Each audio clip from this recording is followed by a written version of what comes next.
probably won't be able to complete it anyway, because I am a scrub, but we'll see how it goes. It's on right now, so let's see. Just copy the link, get it sent to a few buddies of mine.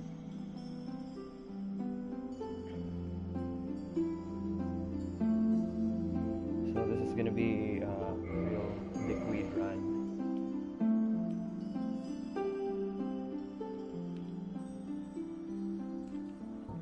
It's going to be a strength build, so I'm going to start as a bandit just so I have the stats I need. Master key because we're fags.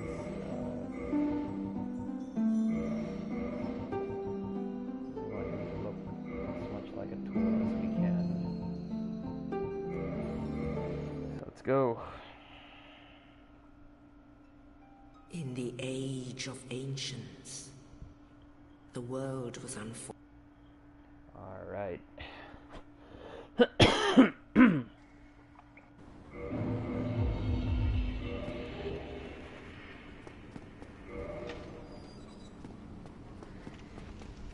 I had to set the resolution a bit lower so it doesn't kill my fucking internet, but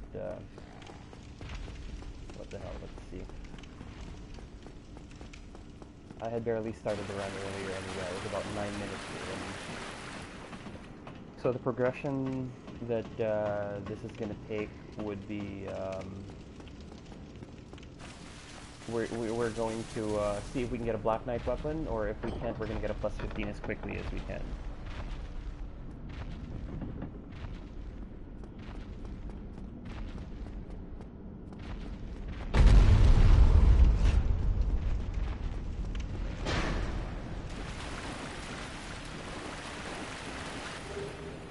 We're going to need the shield for a few things. This isn't going to be some kind of crazy challenge run. It's basically just a run to see how quickly we can get shit sorted out and you know, what kind of optimization we can get going. I'm just doing it live so that it's recorded for posterity. I don't plan on getting anyone to really watch it real time.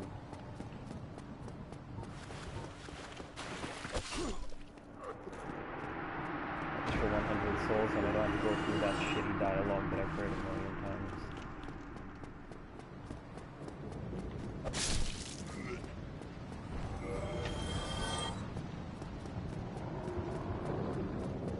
We're going to prepare a decent loadout to take on as many of these bosses and buses as we can.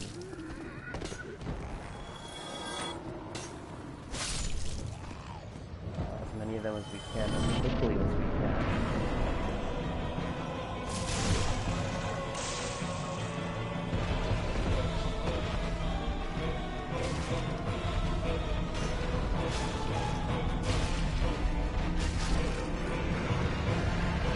The bandit's probably the strongest in terms of physical attack early on, because he starts with a decent weapon, and he starts with, I think, 14 strength or something like that, 15 or whatever. Oh yeah, 14.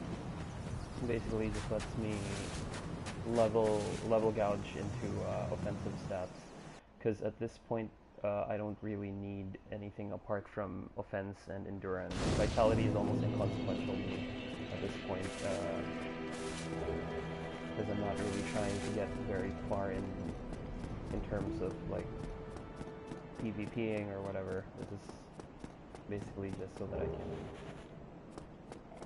load up. So the fire bombs are so that I can cheese the Capra Demon later on without having to make a side trip into the Undead Burg to buy bombs, so it lets me save a few souls. We're also going to pick up the black fire bombs along the way, since we'll need to kill the Black Knights for Titanite chunks, early Titanite chunks, so we can get two early, two of them. The rest of them we can just pick up along the way and shit. Or farm them from the Dark Wraiths. The weapon of choice that we're going to be using is the Great Club, so that's what we're going to be going with. I take the upper route so that the skellies don't follow me into Firelink inside the middle, so they don't cause the bonfire to go dead, because I haven't rested at it yet. There we go. We're also going to kill this guy for an extra 1,000 souls. How's he rat? This guy's a bit of a parry king, so we're going to abuse the stupid Dark Souls AI having fall. See? He just sees me and he just attacks.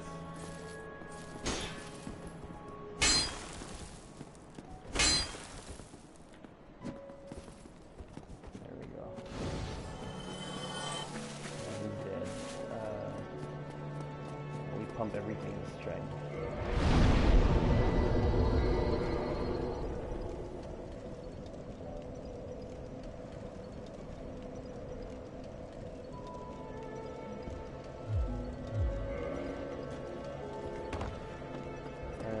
Go down and get some shit.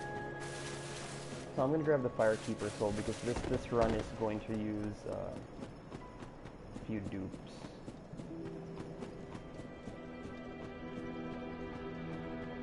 And me duping quite a bit in this run.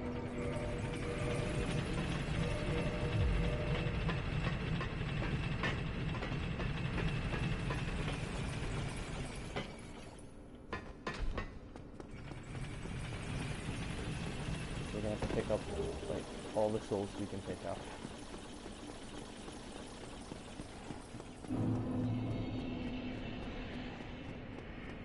Master Key kind of breaks the game because it lets you get stuff that you normally would not be able to get that early. In all honesty, it's pretty broken ass, but yeah, whatever.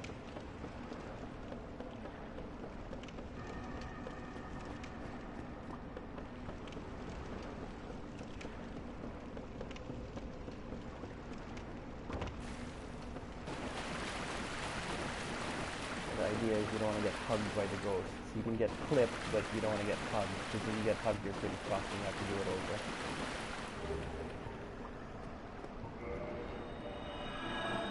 There. Okay, we done it. It's good.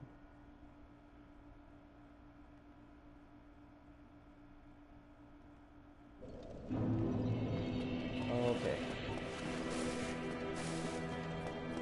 And we're just gonna dupe a little bit.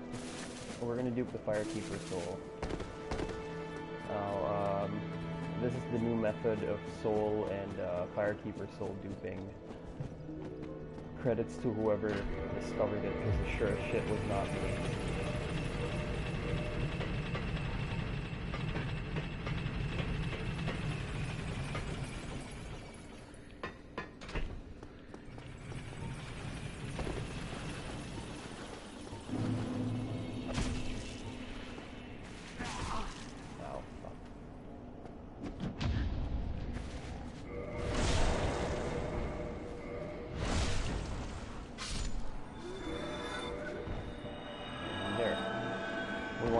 Because we're going to be farming for some upgrade mats later.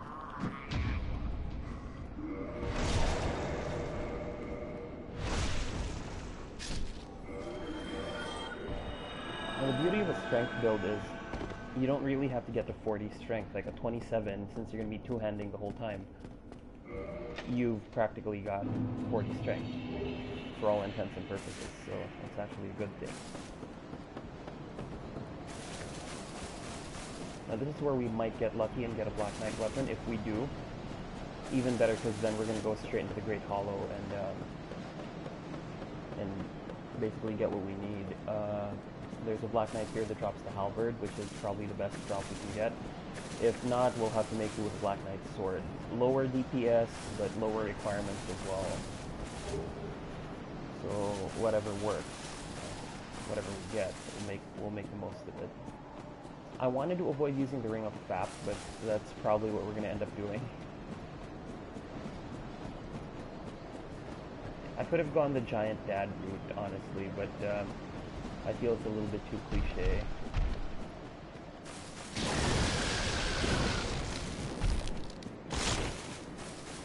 Bypass the Drake.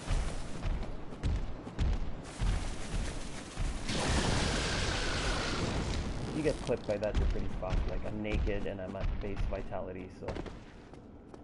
like, not gonna happen.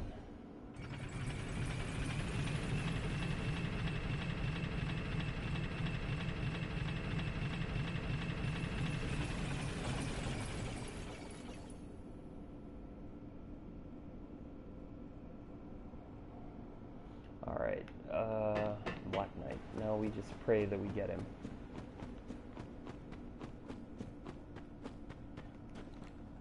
Now, I'm not going to level just yet because I want to see if I am going to get what I want to get. I'm just going to rest here in case I fuck it up.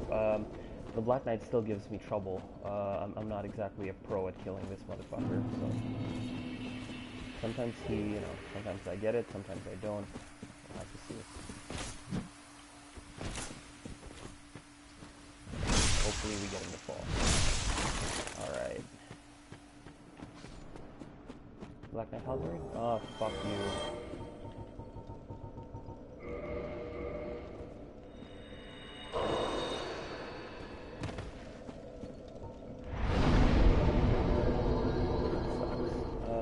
Now we can go one of two ways. We can try to get another Black Knight weapon by killing Havel, and then making our way into towards the Taurus Demon. But honestly, I don't feel that it's entirely a good idea.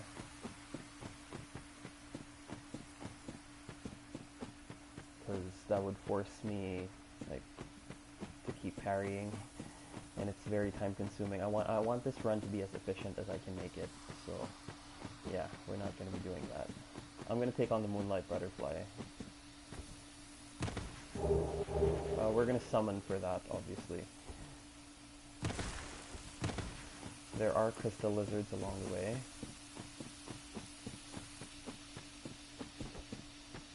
We will be killing them, yes.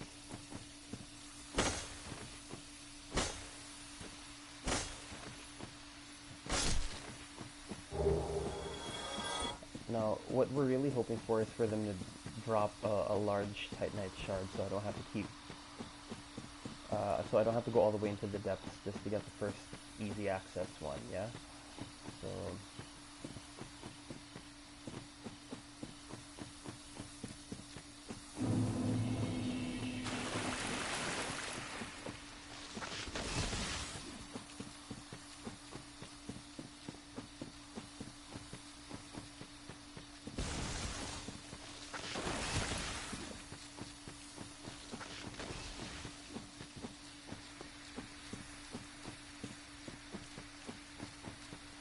we're going to be abusing quit outs too, so...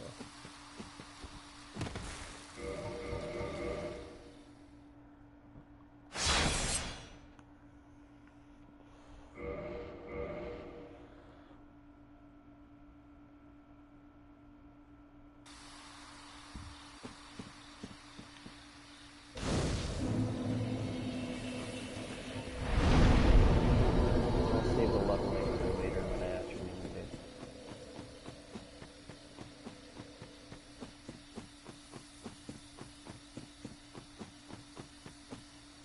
The partisan is here, but we're not using it, so I'm not gonna bother.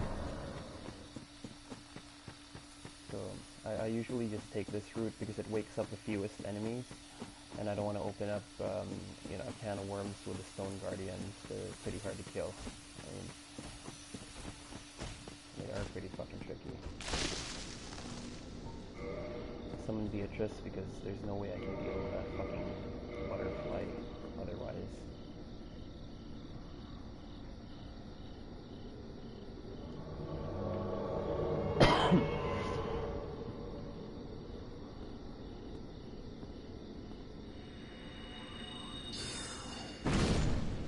Sometimes he drops the sword. Not today, though. He usually drops it when I'm not hoping for it, or when I'm not farming it. Here's a fucking tool.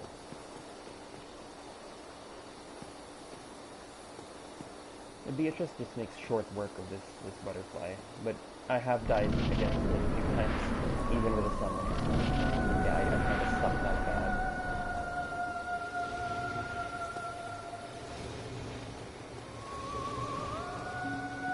why I called it a scrub run, because I'm playing like scrub. Come on, fucking shoot at it.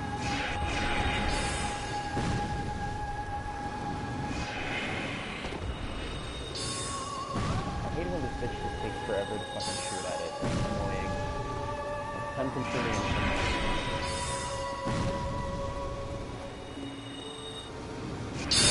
At base levels, those things can actually one-shot you.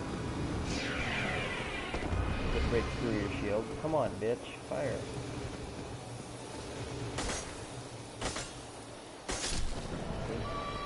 Shoot it when you end up having to do it yourself. It's just majorly fucked up.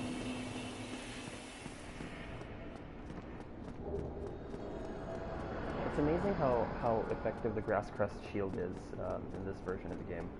In later versions, like the Blossom Kite shield and the grass crest shield in Dark Souls 3, nowhere near as good. Nowhere near as fun.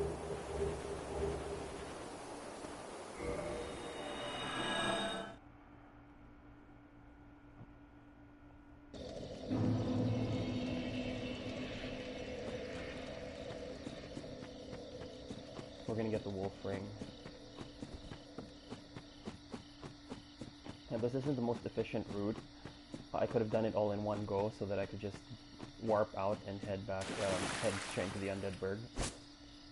Or Undead Parish, but yeah, for simplicity's sake, so I wouldn't have to keep like, taking chances. Best that the guy's dead and shit, so...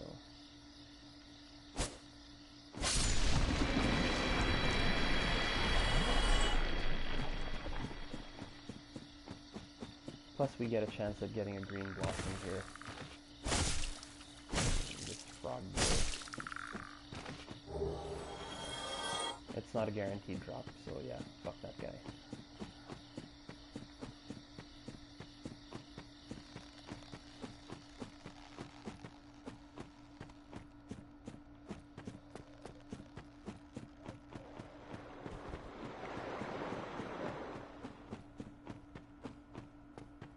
We will have to make the jump, like, and sometimes I get really fucked up by the jump, but yeah. The wolf ring helps me get through a few parts without having to worry about flinching.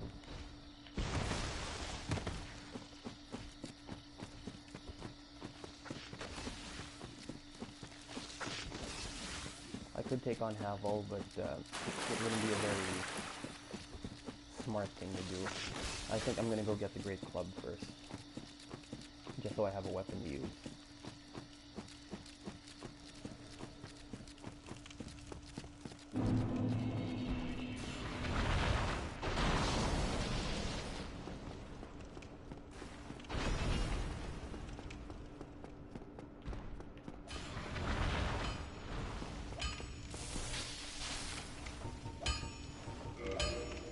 We're just gonna get 8 of these because the Baronique Knight drops 1. Weapon Smith box I can upgrade anywhere, and we're pretty okay. We'll level at the next bonfire.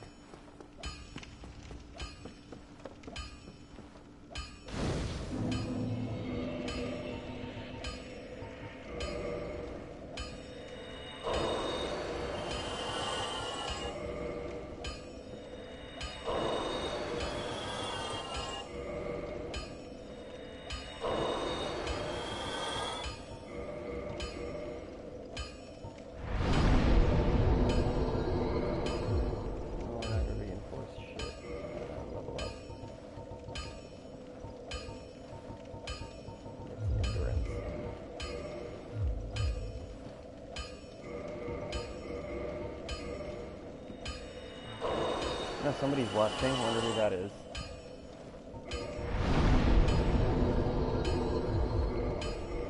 So we're almost at the strength requirement for the Great Club, which is the next thing we're gonna get.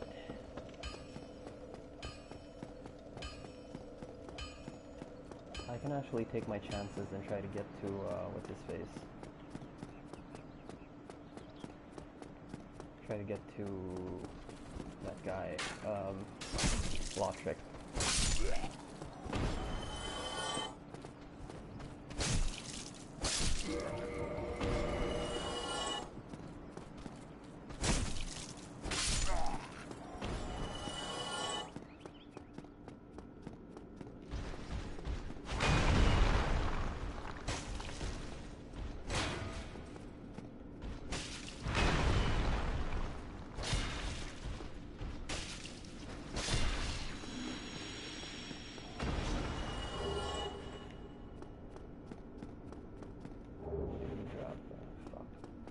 Well, the Titanite shard's a guaranteed drop, so I'm not really surprised, but yeah.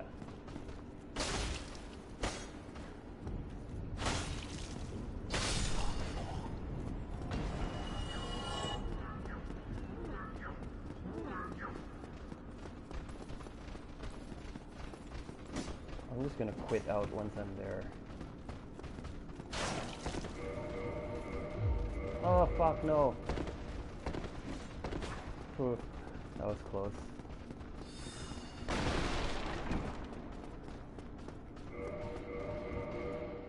Quit out to de-aggro everything.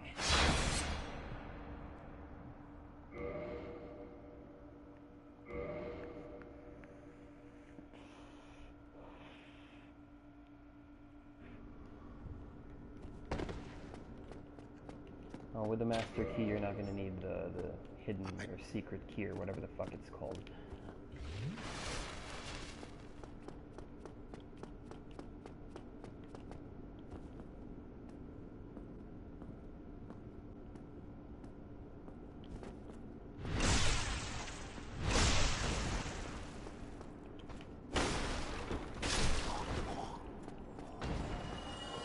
And no, I'm not taking on the gargoyles like this early. Fuck that. Oh fuck no. Oh, you gotta be fucking kidding me. That sucks. Well, like I said, scrub run.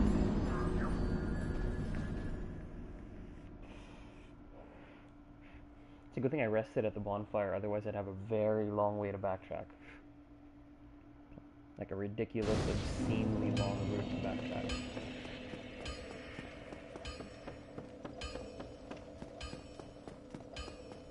I do have to get my souls back though. I mean, that's 2,000 fucking souls. I'm gonna need that.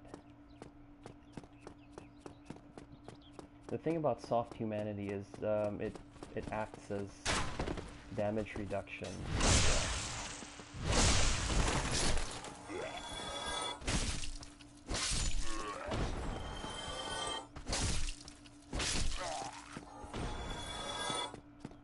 I gotta get that shit back.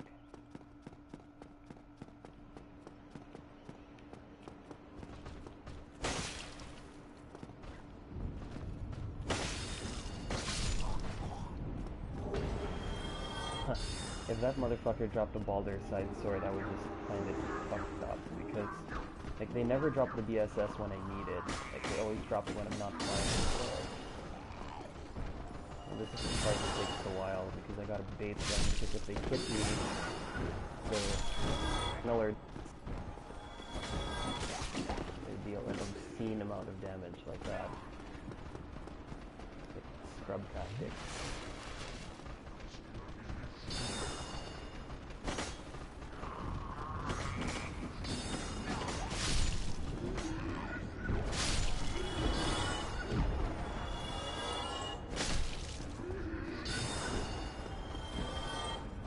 This one dead though.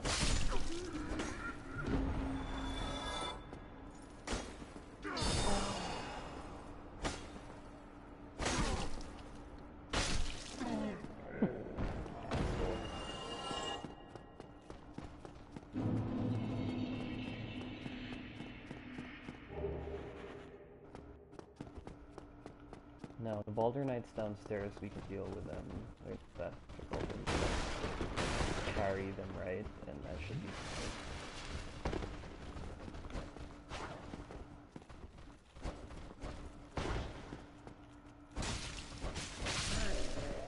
My timing does get a bit off to these guys, though, but yeah.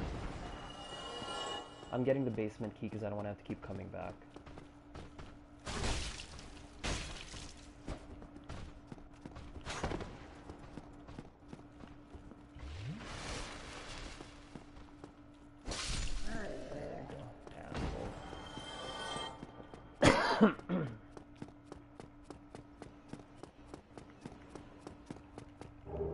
Get the factoring, which I'm probably going to use anyway, like legit.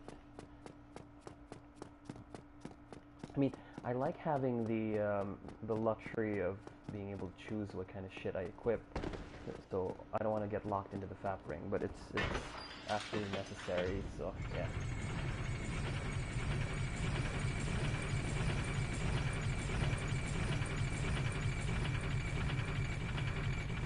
Oh, we're also going, well, we do have an option to take on the Assassin Demon already, which I think might be a good thing to do at this point.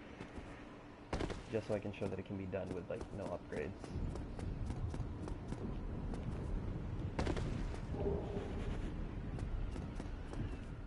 This is just 200 souls, but what the hell, right? I mean, we're here anyway.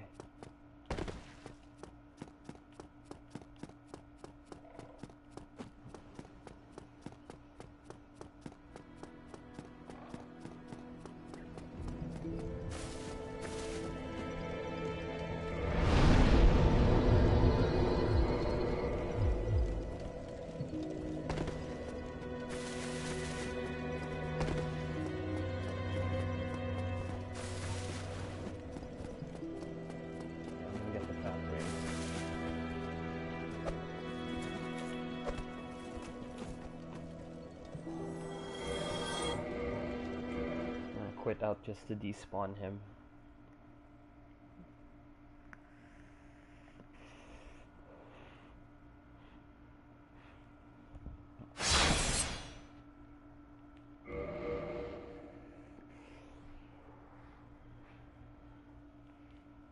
I think what's going to take the longest here is farming the large Titanite shards. It's probably just going to take the longest amount of time. So I'm going to take on the Stray Demon. I mean, just because he's easy. The only reason I'm going to take him on this early. Now he is weak to bleed and toxic. Obviously I don't have a weapon I'm going to inflict toxic, so... Killing the Black Knights might take a while though. I mean, we're going to have to bait their most easily parried attack and go from there. But if we do die, well, it'll probably be against the Black Knights, not against anything else.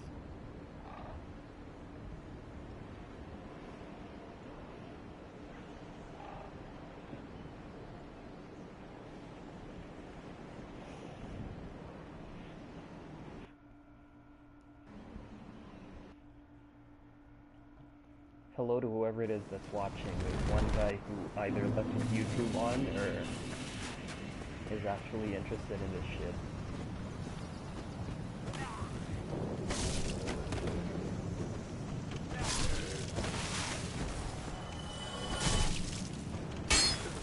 Oh, fuck. Now, if I get cornered, I am fucked. Like, royally fucked. Which is about to happen.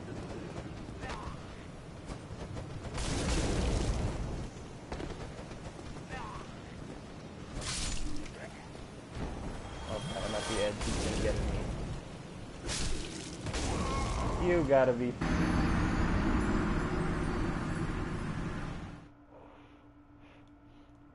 You know what, on second thought, maybe I should get the Great Club first. Yeah, maybe I should. Well, I'm gonna go back and get my souls, but that's it. I'm gonna get the Great Club first. It'll make killing the Black Knights a bit easier. So that after I parry, I can like, whip him with it. And it also lets me deal with Melinda the Butcher right away. But what I can do as an alternative is I can get a shit ton of souls in Blighttown. Yeah, I think that's what I'm gonna do. I'm gonna get a shit ton of souls in Blighttown first.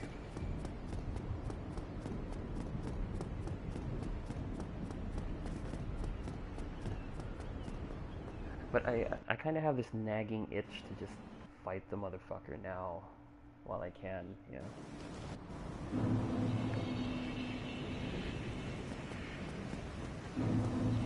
So I'm already here anyway.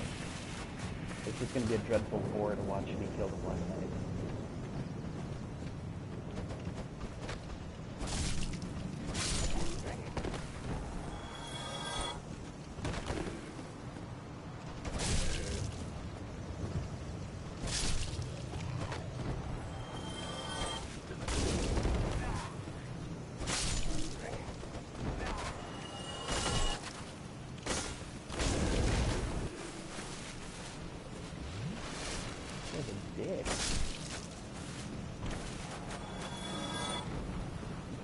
haven't leveled Vitality at all, so yeah, I'm pretty squishy.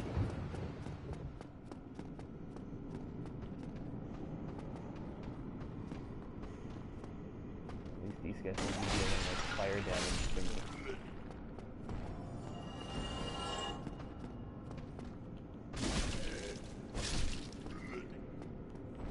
Stray demons be a little easy to deal with. Roll away and recover because I want to have enough health to deal with it. She almost always opens with that. Oh, fuck, they're weak. No, roll, goddammit.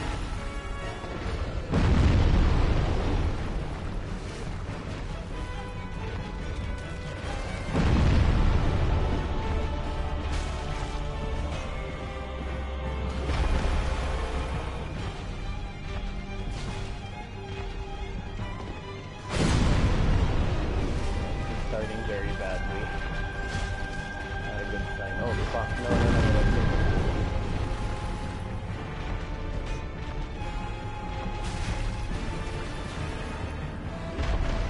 Probably thinking this is dealing bullshit damage. Because I'm trying to get bleed to proc. Does a considerable amount of damage once it does. You gotta hit him fast enough. This is the earliest bleed-inducing weapon that you can get your hands on. 3 hits into bleed, so you just have to hit them fast. Easiest fuck hit is the tail, it's right there.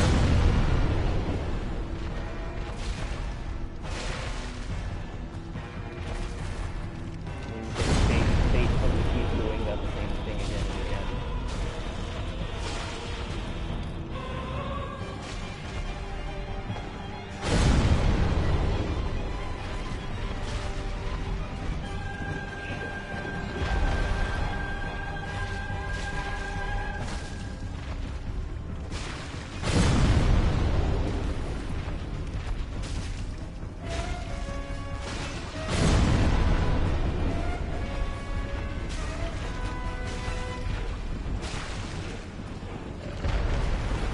This also gets me a slab really early, so it's only optional. It's 100% optional. But, you know, getting a slab this early is good. Especially since our goal is to get either plus 15 or a maxed out point weapon. Quickly. There we go, he's dead.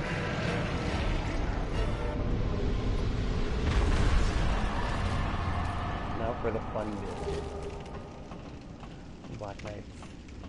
Because I don't want to have to come back to the Asylum, and these Black Knights, they drop red Titanite chunks. So that's what we're after.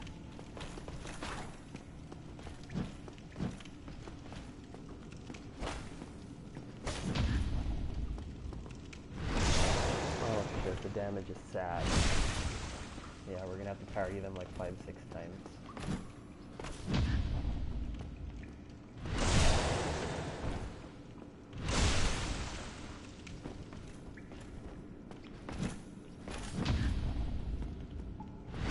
Gotta make sure you don't get caught by the guard break attacks they do with their shield, because that does a fuck ton of damage. The thrust will do a fuck ton of damage.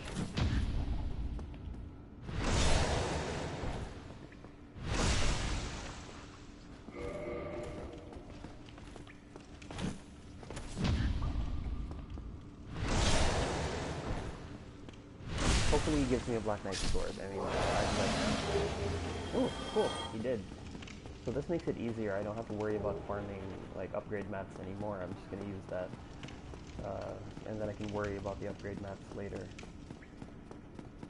After this we're going to the Great Hollow to max this thing out. And so that I can also start leveling into dex.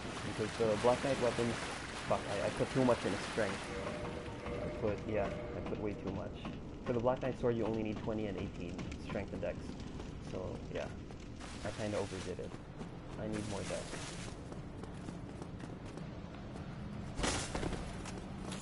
I'm gonna deal with Oscar here.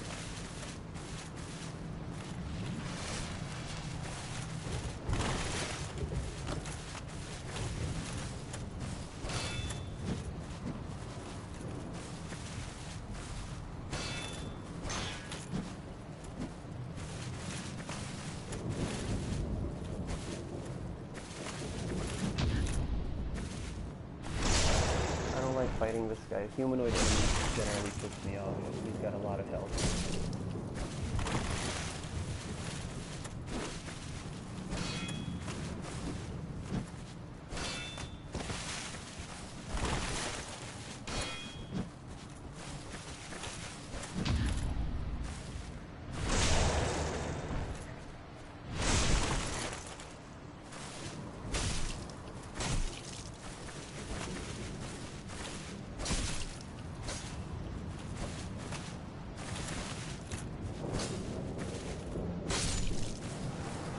I just need it for the prestige shield, but more than that, it's for the souls. We dropped 1,000.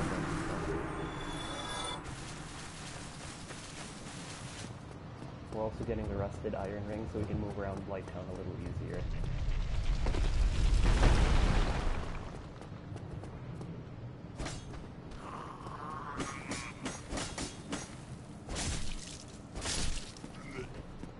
I just don't like the inconvenience of getting weighted down by the shit, by the swamp.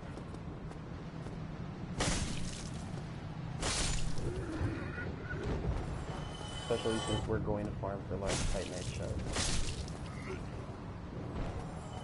I guess I shouldn't have pumped everything into strength. If I'd put some in dex, I could already use the Black Knight thing by now, Black Knight sword.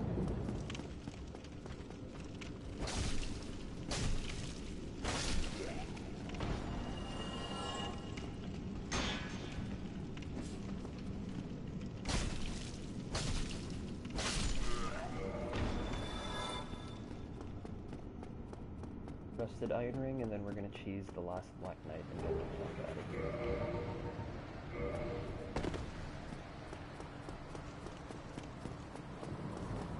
Deal with this guy. It's a bit trickier because it's a narrower corridor, but it's basically the same strat we used earlier.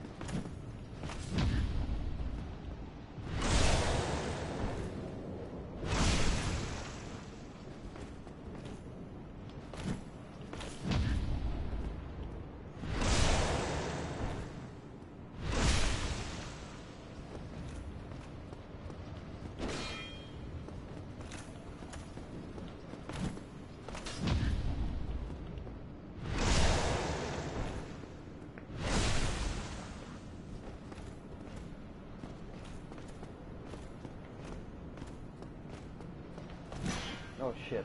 Thank God he didn't follow up with the thrust. That would have fucking killed me. Oh shit. No, this is going to go.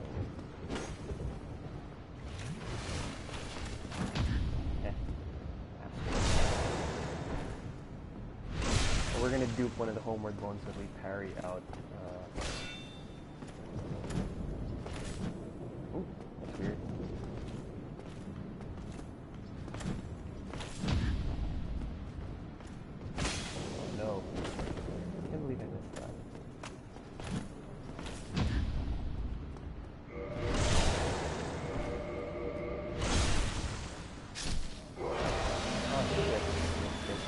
Wow. I don't need that many Black Knight swords.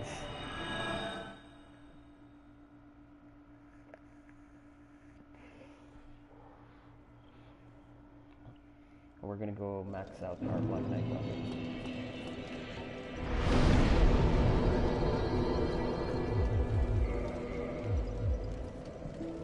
Still need 4,000 more. Do we have enough? I don't think we have enough. We don't, but after killing Melinda the Butcher, we will. Damn it, I overleveled into strength. Well, you want to be able to engage Melinda right away. I'm going to use one. You're going to take Melinda on. This is the fastest way in and out of it. Do it really, really, really, really, really, really fast.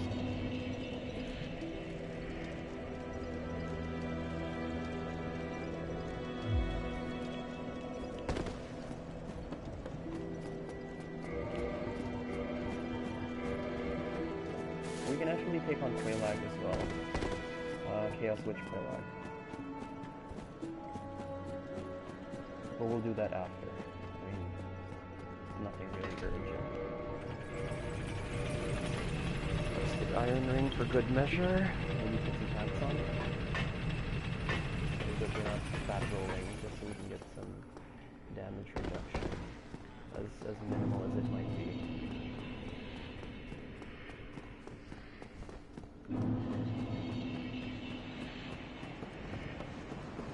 Now, the Black Knight sword is nowhere near as good as the Black Knight halberd.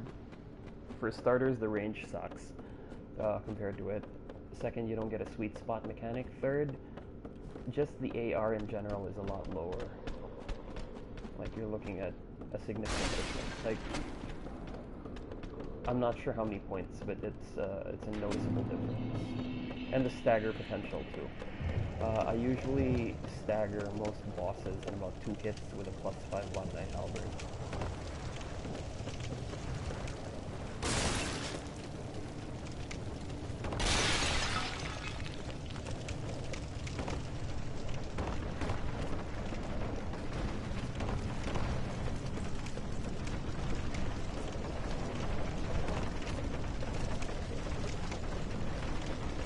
Melinda's gonna invade, and we are gonna cheese the fuck out of her. And then we can level.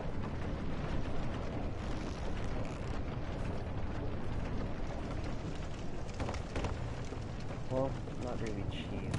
We're actually gonna fight her. But, yeah.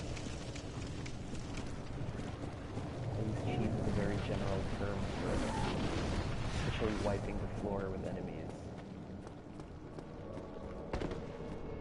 Man-Eater Mildred. Melinda the Butcher is someone else.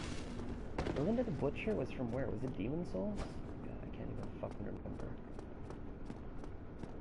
Oh, here she comes. Bitch.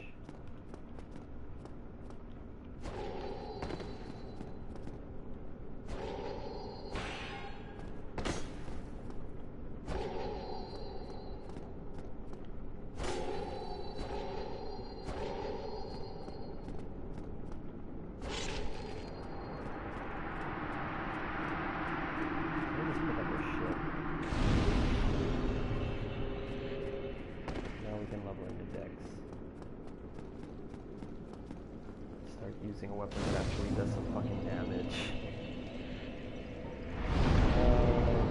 Reinforce.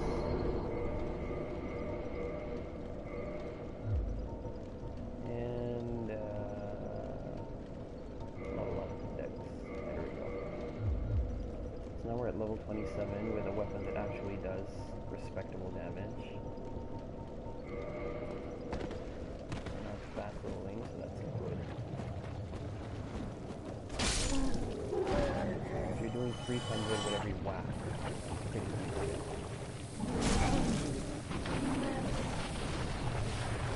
So we can get 9,000 souls easy by doing that. We're going to use it to level these things up. And then we can take on Chaos Witch. I'll probably get all the crystal lizards for the hell of showing off.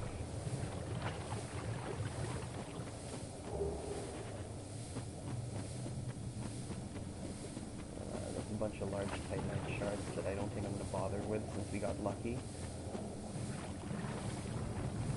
They aren't essential, it's just nice to have a +15. Because anyway, we got strength all the way to 27, so we might as fucking well, right? But, it's not really necessary. I'm just gonna get the upgrade mats for it. But skip that because it's the wooden shield, nobody cares about that. Twin Humanities.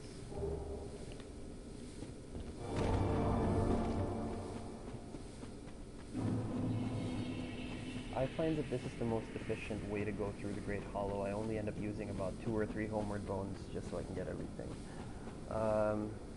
It nets me a couple of Titanite chunks, a Torrent earring, a few other stuff. Most importantly, it gets me a shitload of twinkling Titanites.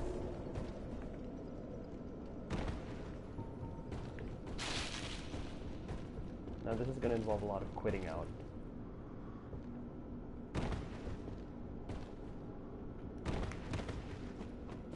There's 5 of them here.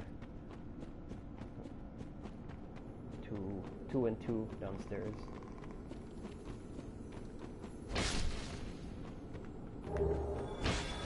Missed that one.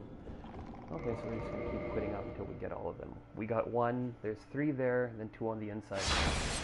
2 and 2 down a couple of levels.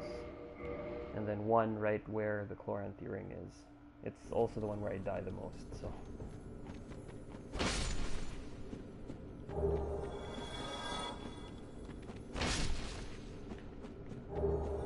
if we get the one here too.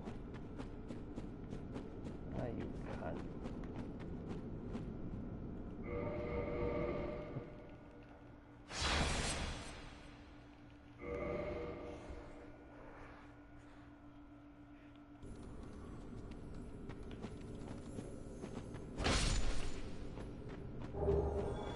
I don't really care for the green Titanite shards because I'm not gonna... Well, I can make a chaos weapon later on, but it isn't like an absolute necessity.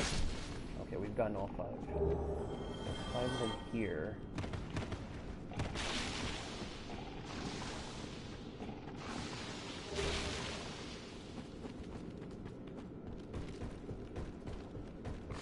Two more down here.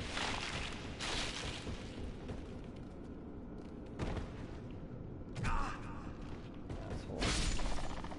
If we're lucky, they'll drop an Eye of Death, but they didn't, so fuck that.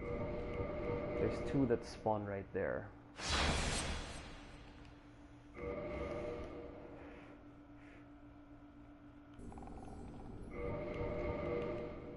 It's gonna take a while to spawn them, though.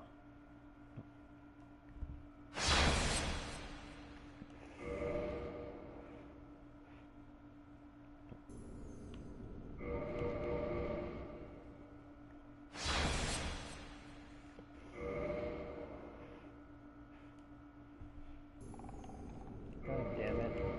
They aren't necessary because I already have enough to match the Black Knight sword, but you know, I need them to show up for the hell of it. If they don't show up in a couple more tries, I'm quitting.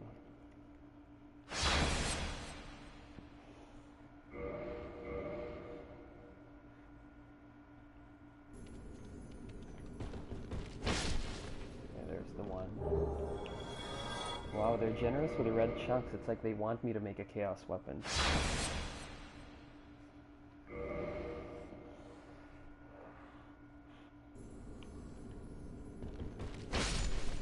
Okay.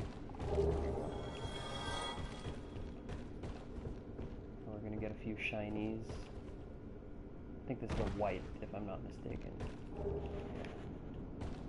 And then down there are a couple of blues and 1 red, which we need. I don't care much for the blues unless you're making an int build, but I do need the reds. There's another red up top, and we will be getting that later. We have to get that later. It's near the last crystal lizard we're going to be killing. This is the red that always fucks me up. And there's one last blue one and a chunk downstairs, and we are done. We're going back up afterwards.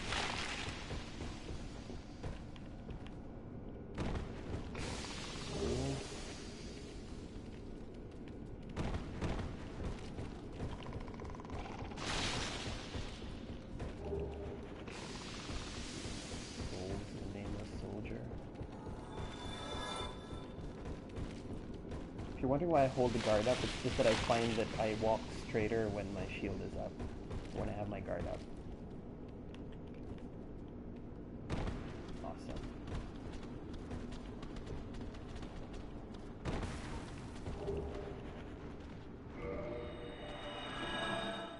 Okay, so we're gonna get a chunk, a red chunk, 1 crystal lizard, and a Chloranthy ring.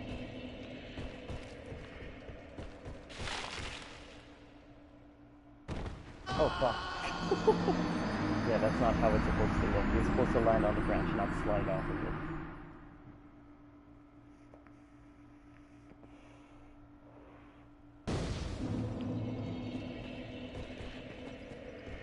Got my humanity back, hopefully. There, that's what it's supposed to look like. Pretty stupid. There's one crystal lizard here. He spawns right there, so a bunch of quit-outs.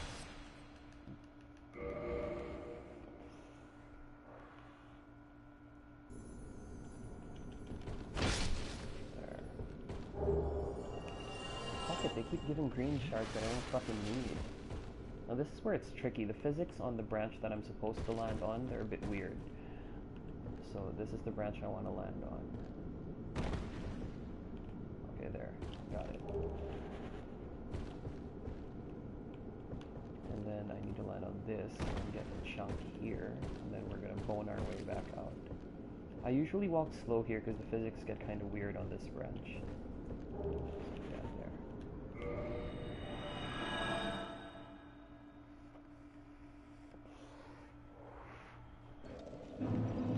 Now the last two crystal lizards are a bit easy. You don't actually have to bone out once you've gotten them. You can just plop back down on the branch. It just involves us going all the way up and praying that they appear. There's one that spawns here and one that spawns inside.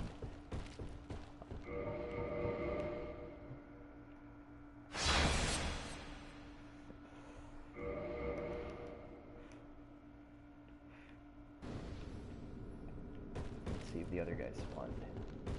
Fuck it.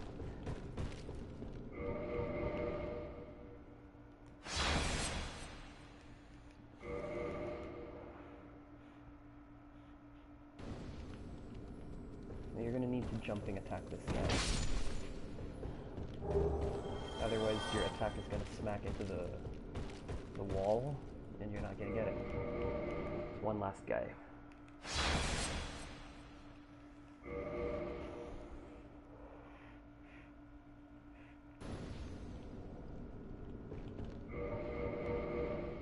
The last guy spawns here.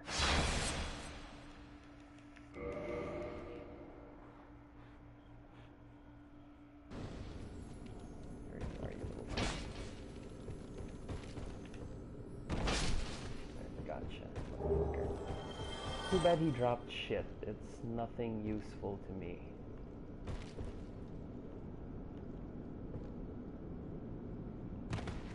So all you have to do is plop down on that branch right there and you can just walk your way back up.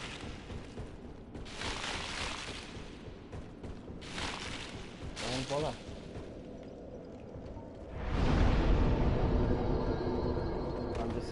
I'm gonna max this weapon out and I'm gonna take on Quelaag.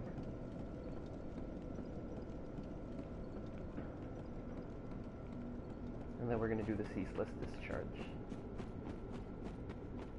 I mean, either way, I'm going to end up coming back here for the Chaos Ember, but maybe we'll do that after we've done the 4 Kings, if we get that far in this playthrough. After this, I can take them on, but there are a few things I need. I'm going to need to go to Darkroot Garden for starters. That's a green Titanite shard, but we don't really need it because they gave us a lot already, as it is. Making our way back to the first bonfire where we rested earlier. And we're good. Power Within is also here. I'll probably get it later on my way back. Once I've gotten the black hem cloak, or whatever it's called. Gold trim, whatever. Gold hem cloak.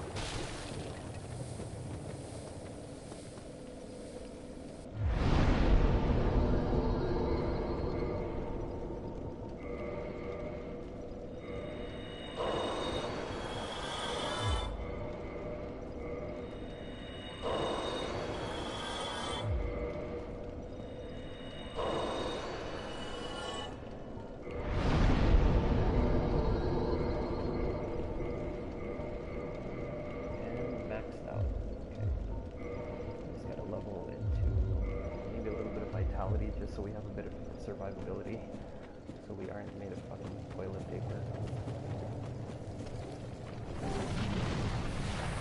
The only drawback to fighting Quelaag is that I'm going to fight her with my health draining because I'm poisoned. But she's not all that difficult anyway. The Great Club is over there, but I'll probably just farm a Demon Great Machete later. If I'm lucky, I can get one and wield it. I mean, it does an obscene amount of damage. Seriously. Ridiculous amount of damage. To the point where it's not even funny. Like, if you take a plus 15 of that against Ornstein and Smo, you'll probably kill Ornstein in 3 hits and Smo, super Smo in about, I don't know, 5, 6, if you have power within going.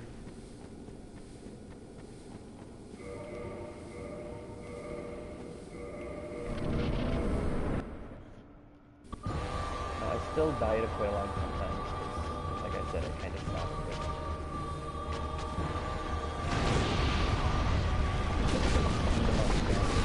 I fight her unlocked because I need to see when she's going to do her AoE. If she grabs the spider, she's going to do her AoE. No! Poison! Fuck! That's what I need. Sometimes I still die. She's a bit of a tricky bitch. Simply because the swipe on her Fury Sword is a bit weird, but yeah, with a weapon that OP, it doesn't really matter. I mean, it's a done fight. You guys saw, like, or you will see, for those who watch it at a later time, you will see how much damage the weapon does.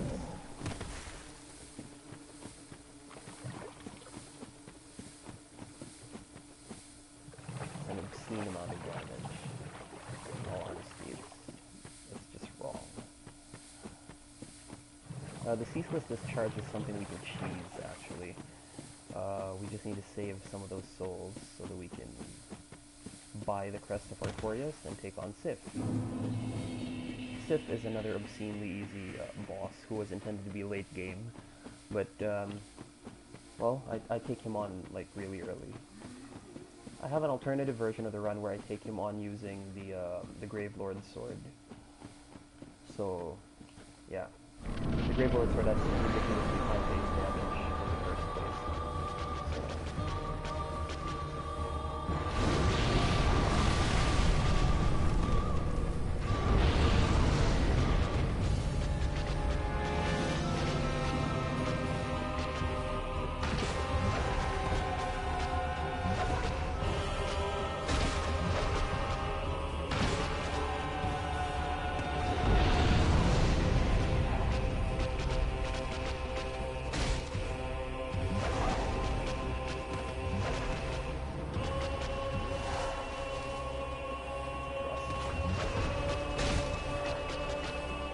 Oh, fuck, no! I can't believe I'm dying this much to this bitch. The tricky thing about the spider legs is if you get caught in it and she does the AoE, you're fucked. Like, you're completely fucked.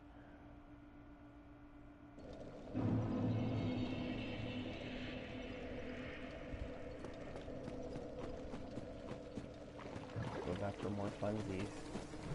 It's surprising that she's killing me this much, though. I mean, she's supposed to be one of the easiest bosses.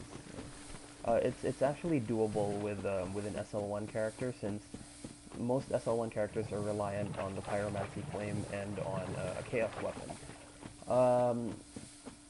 It's possible to do her with a plus 10 standard weapon. With my SL1 run, that's what I did. Plus 1, and then it was a plus 1 reinforced club, two-handed, and then I just buffed it with Golden Pine Wrestling. That's it.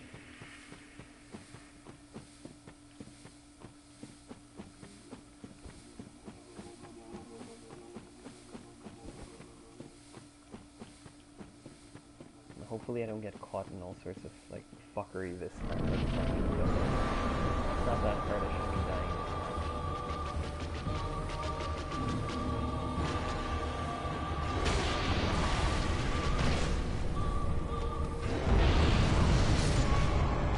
Oh god, you gotta be fucking kidding me.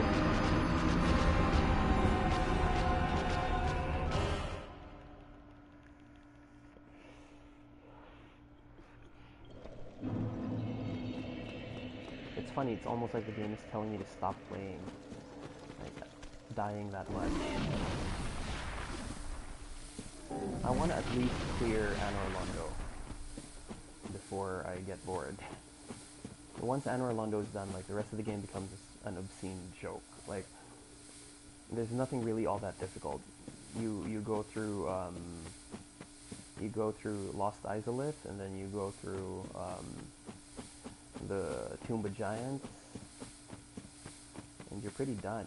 Like, the Duke's Archive is probably just the one of the more challenging areas, but Seath himself is pretty easy. Honestly, the real boss when you're fighting Seath is it's the tail cut.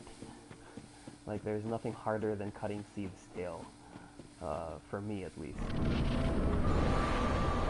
most difficult thing I've done is cut his tail, almost as hard as cutting Calamation. No.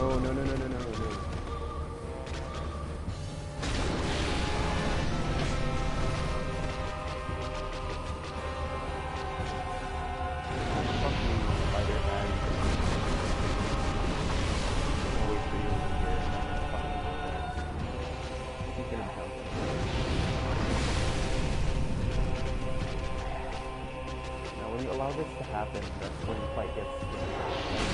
And you allow the lava to pool all over the place.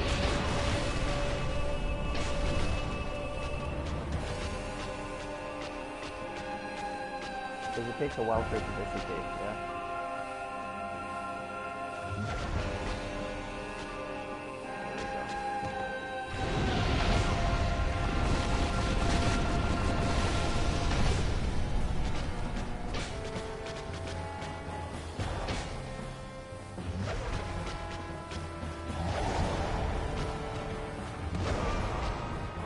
I don't want to do this anymore. Why am I dying this much?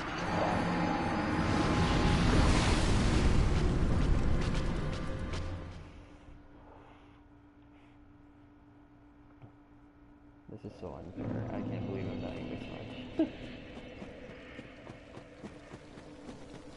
Well, I had imagined I'd do better, but I've consumed about maybe 10 minutes here, which is a lot of time. Typically, a run like this should have me at Anor Londo within about an hour and a half or two. It's rather disappointing. I'm very disappointed in myself, honestly.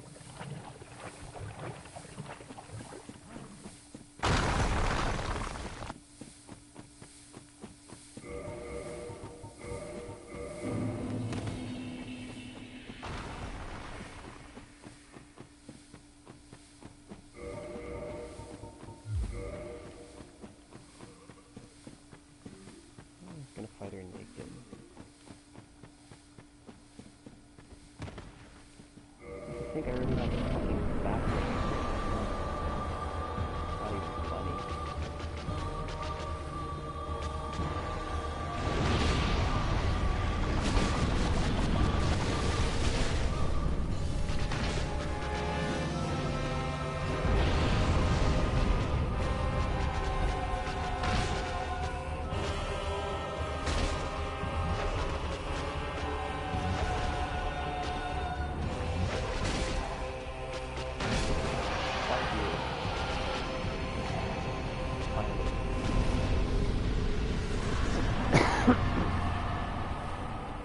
Biggest boo-boos I ever make is forgetting to ring the bell. You know, I kill her and I'm in such a rush and I forget to ring the bell. So once you're here, just don't forget to ring the bell.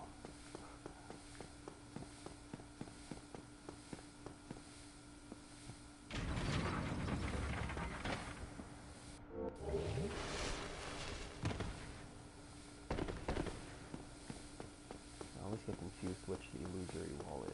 Here we are. You have to make sure you answer yes to this motherfucker.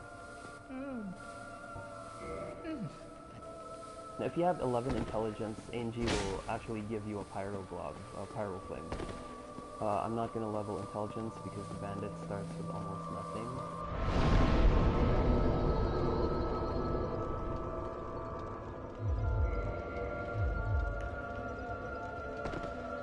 We will have to save the souls from the ceaseless discharge, because I will need it to buy the key so I can fight Sif.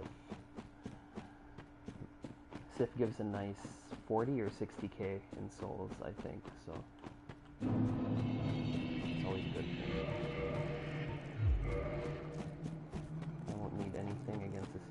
charge, just a hell of a lot of luck.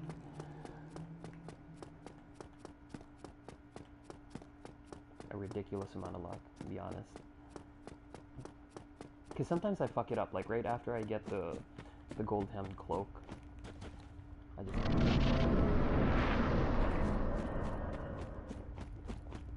It's funny, they patched out the soul dupe, but they didn't patch out chain backstabs. They didn't patch out the cheese for this guy. They didn't patch out a bunch of fucking glitches that aren't even supposed to be here. So it's just funny that, you know, that's what they did.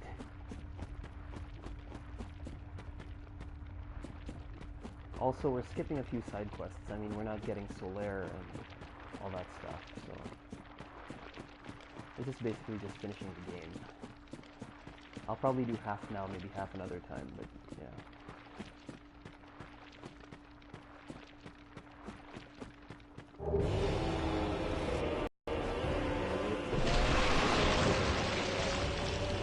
If he hits me, I'm pretty dead.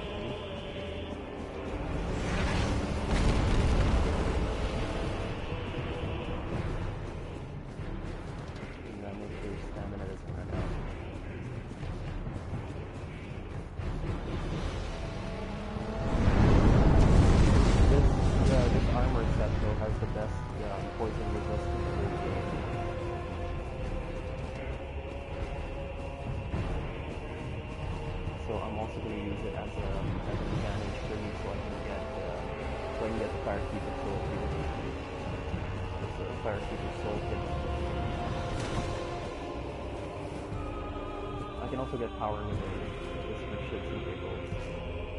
It's useless to me unless I free Laurentius, but it's not even all that necessary, but you know, I figured I might as well.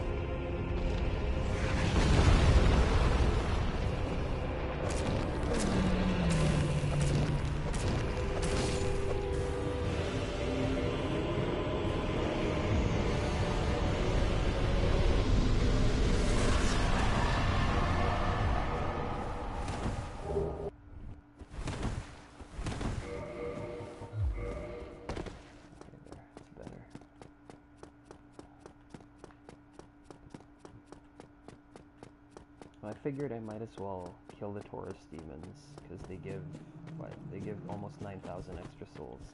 But it's just gonna take a while, and it's not entirely necessary. I'll probably do it later. I do want to get power within, though.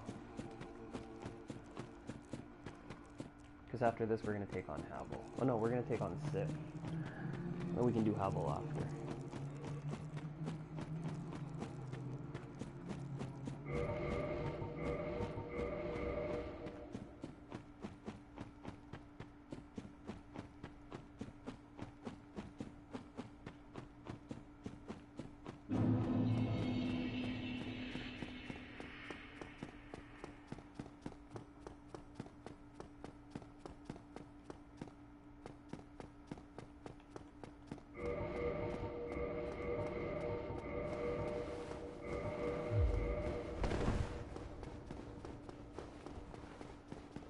I hate it that when I play the game and I rush through it, I end up just wearing these fucking rags the whole time.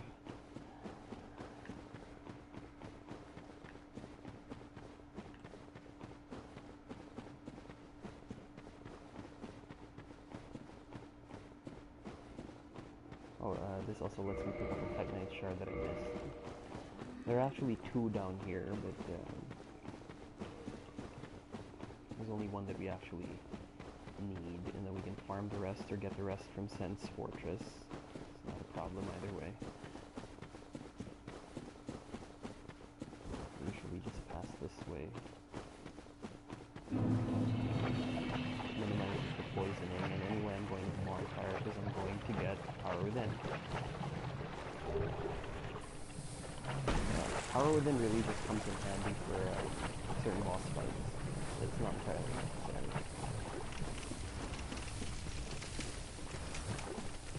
I just get it because, just for the hell of it. And just in case anybody might need to know where it is, who might watch this.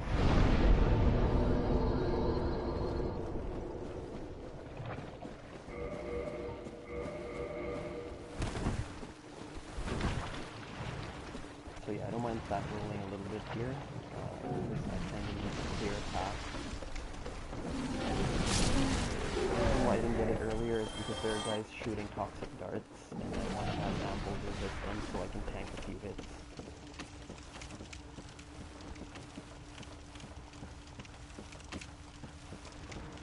So it's good to be able to take a hit or two.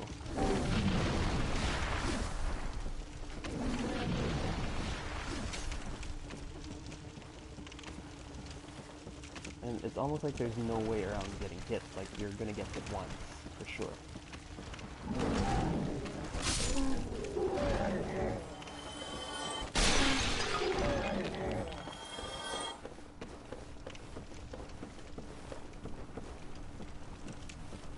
The fucker here is pretty tricky though, because there's a bug that you gotta kill. And I almost always end up getting squished. So... see, that was pretty close there. Shooting at me. Eventually one of them falls and gives some shit. It's very difficult. Annoying. If they're just gonna slide down.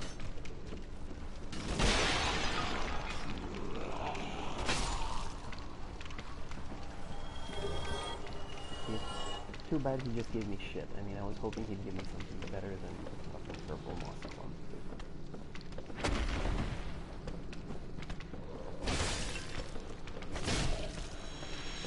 These guys drop the large club, which is actually a really good weapon, PvP-wise. In PvE, it doesn't do as much damage as, say, the great club, but it's okay. I mean, it's not a terrible weapon. The trick here is hit the leg.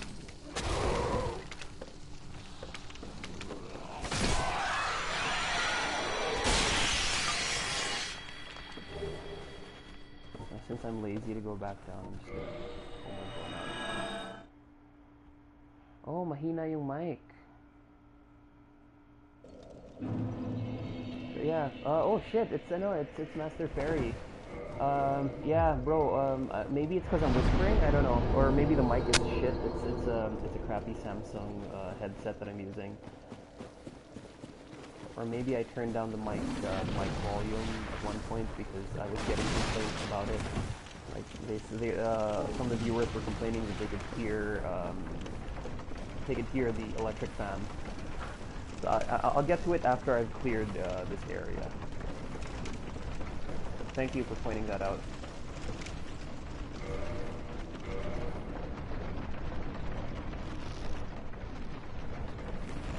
So if anybody else decides to watch and is wondering who Celestarian Games is, if you ever saw the video of the player who made the Nameless King his bitch using his feet, that's him.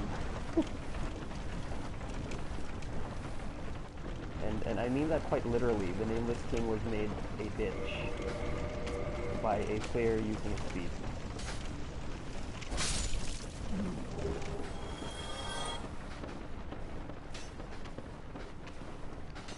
This is probably one of the more annoying parts of the game. Toxic is probably one of the worst status ailments you can get here, if not the worst, at least for me.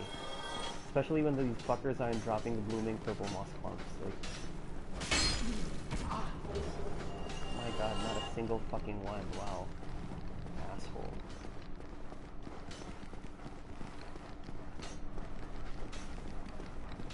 And I don't want to waste any of my fire bombs here. I need all the fire bombs for the next part. Oh god, not a single one.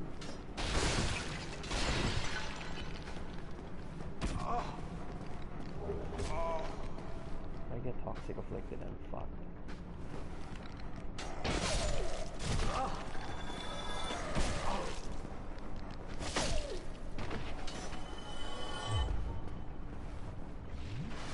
Well, the Firekeeper soul is here. Hopefully I don't get hit anymore. I quite literally cannot afford to get hit anymore. If I get hit one more time, I'm dying. Like, I'm getting toxic. Oh fuck. Okay, good. Motherfuckers. So, headed out, taking on Sif.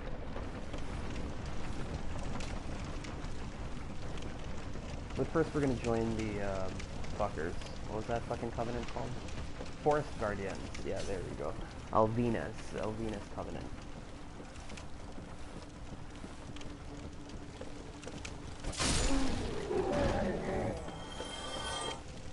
Sif is fairly tricky, but the main reason why I joined Alvina's Covenant is just so I can get the Dark Wood Grain Ring. That's all I really want. So I usually fight Sif naked, and I just, like, ninja flip my way around. Probably the easiest thing to do. And the easiest way to deal with him, too. Fuck, I forgot I slow roll. Thank God I'm not poisoned. Otherwise I'd die before I make it to the fucking bonfire.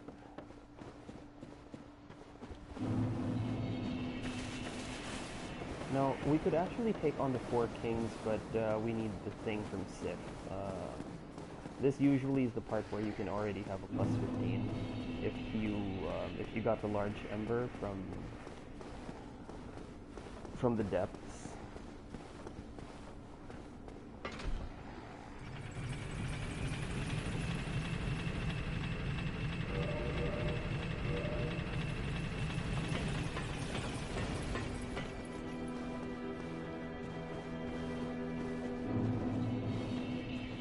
We can actually take on Pinwheel for the right of Pinwheel, just for fun.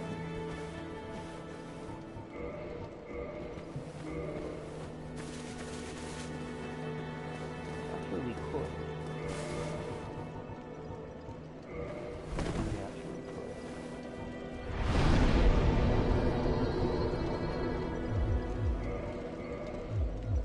In fact, I'm going to.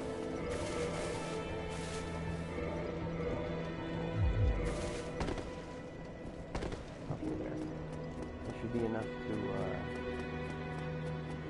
go through the catacombs.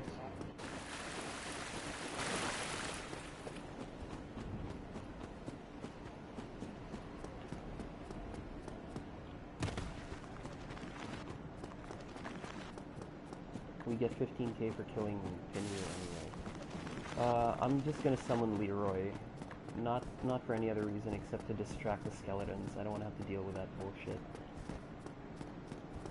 The 15,000 we get from Pinwheel is going to go towards buying the Crest of Artorias.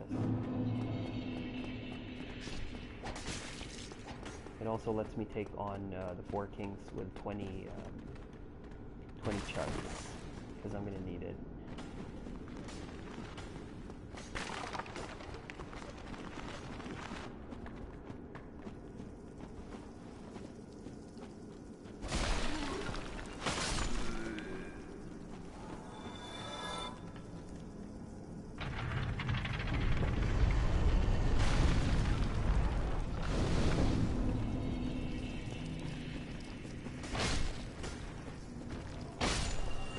When they're following me in, it's really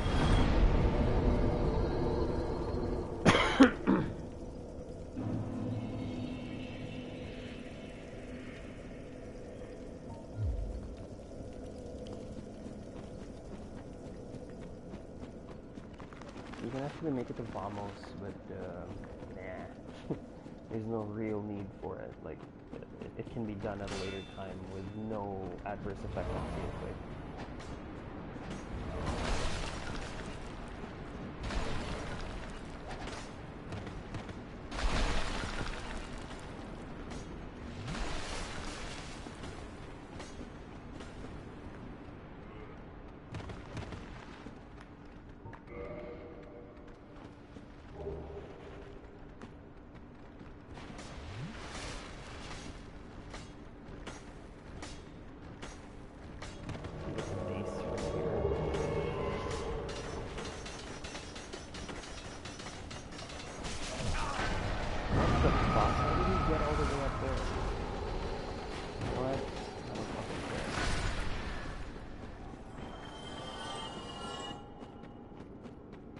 Now, I'm not that good at the game that I can do the Tomb of Giants flying. so I'm just gonna come back after I save Kira.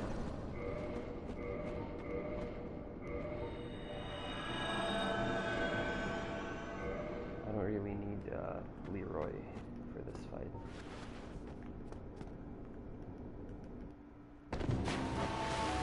Something else is on the wish that I kept.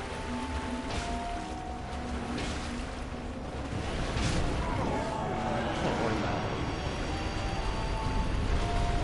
What man is that? Motherfucker. I don't even like that. Fuck it, I don't even know what it does. Oh yeah, it boosts your maximum HP, whatever. Mask of the Child or Mask of the Father are good, but Mask of the Mother is pretty meh. I'm just gonna have the consumable soul here, and then I'm getting the fuck out of here. Like, the really good players can get the covetous Silver Serpent Ring in the dark. I am not among those players, so leave it to them.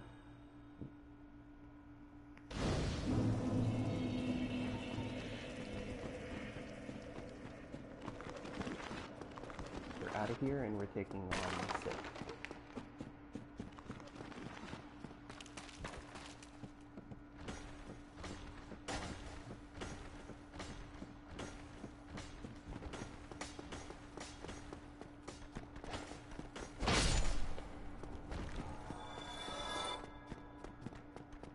Anybody wondering, the Black Knight weapon is +5, so the rest of the game is pretty much a joke. It only starts getting challenging later on. Well, in the DLC specifically. I find the DLC to be challenging even if you have maxed out weapons. Buzzed Gamer, hi sir. I'm not sure what that link is, I'm sorry I'm not able to watch it, but I will check it out later, as soon as I'm done here.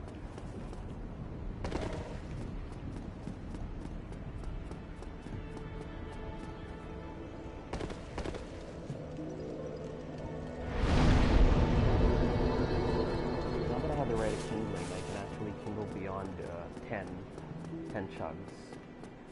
I don't find it to be like utterly necessary, but you know. My new hub is going to be the parish.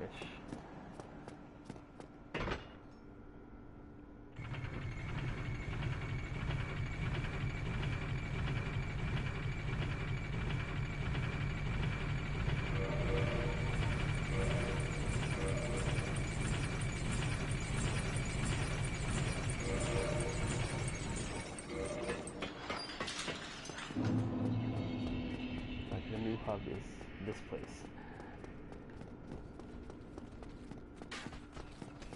But since I'm going to be doing New Londo Ruins next, yeah, it doesn't really matter. I will have to level up Dex a little bit though, just so I can snipe. Oh no, I already leveled it for the Black Knight weapon, so I can actually just snipe Ingvard with the longbow that I got.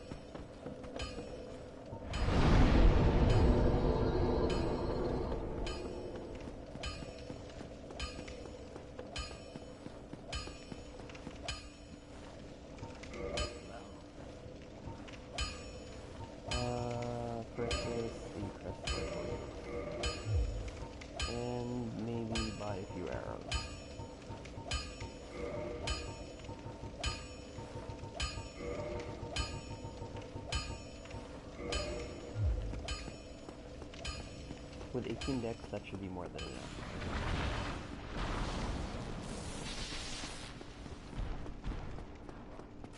I'll deal with this guy later.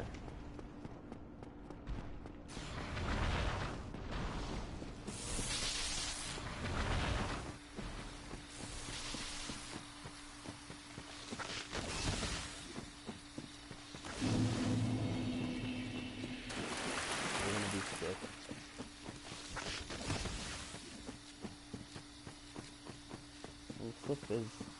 Slip is fairly easy if you know what you're doing. He's not nowhere near that difficult, especially if you have a maxed out weapon already, which you should at this point. Or which you can, not necessarily should, but can.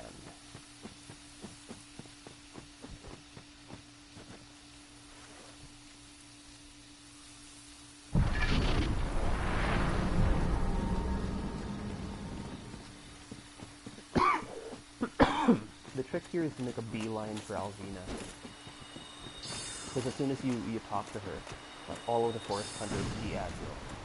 I joined her covenant just so that Shiva and the bodyguard is here when I take the bodyguard's shit. Just yes to everything. We're also getting the armor here that allows us to take on 4 kings relatively easily. And he... So she gives me her shit ring.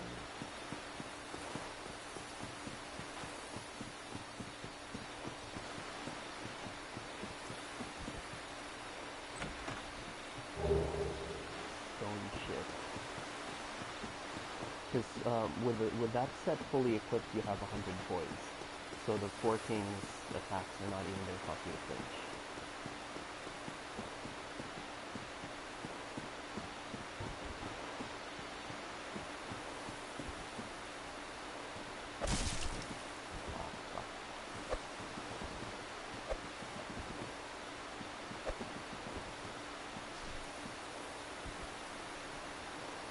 Did he die?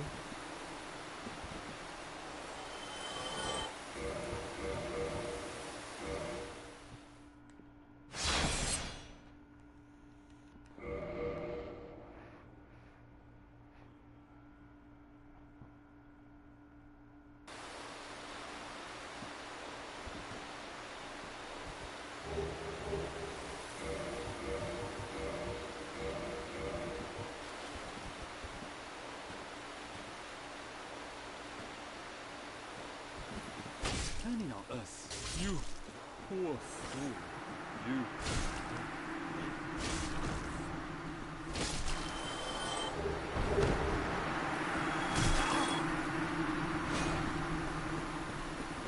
Cool. I know Shiva becomes a really good merchant later on, but he's not necessary to this playthrough. Although he does sell the demon's great axe and a few other weapons like the demon's spear. You know, fun stuff to have. Nothing entirely necessary.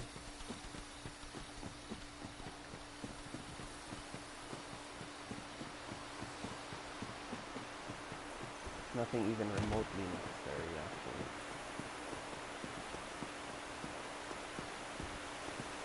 That's always just a good idea to fight Sith at full health, because, you know, just because.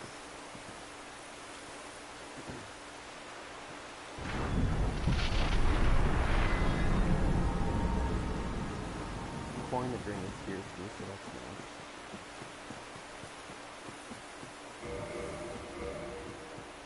Hey, Sir Paul. Hello. Sifne.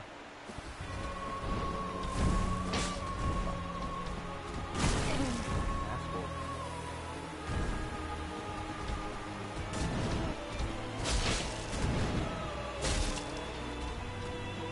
That frame rate stopped.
When I do new Londo ruins, I generally want to have at least 30 vigor, 30 vitality.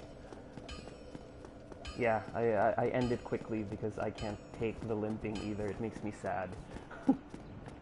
Nakakalungkot eh.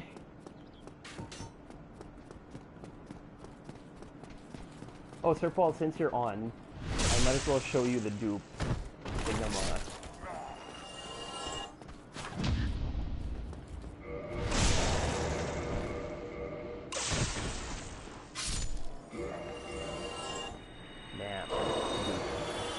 easy.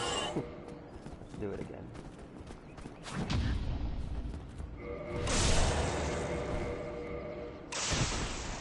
There we go. Boop. Now we have a fuck ton of souls. I know it's cheating, but you know, whatever.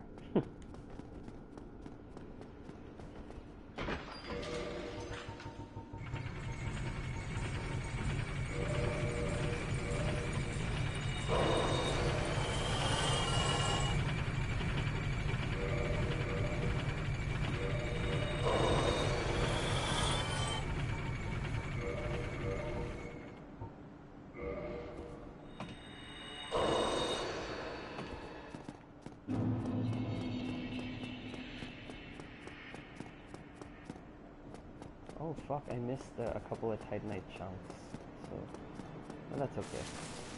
They're from the Black Knights and the Undead Bird. I'll probably do that after I've gotten everything in Londo.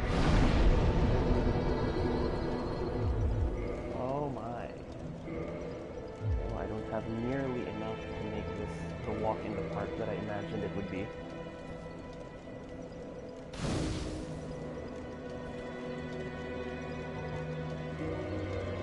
But when you have 20 chugs, the 4 kings are, I wouldn't say easy. I mean, I fucking died to Quelaag like 5 fucking times. So yeah, I'm not really gonna brag about it being easy, but doable. I'd say doable.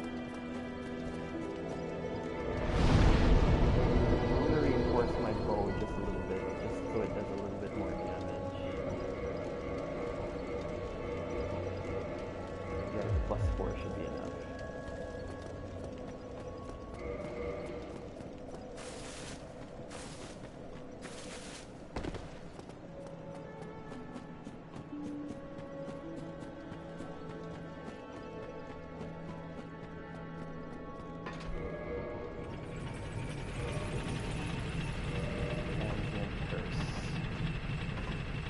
We need that shit. I mean, I die quite a bit, so I'm probably going to send the elevator back up. The joke about that being, I think in advance. Advanced monkey sit. Because I die quite a bit here. I want to get the maximum use out of the transient curse, because I can't guarantee that these fuckers are going to drop anything. And I don't really kill all that many of them. Like, I don't kill that many ghosts. Like, I just kill the ones who are blocking the way. Like, there's 2 of them.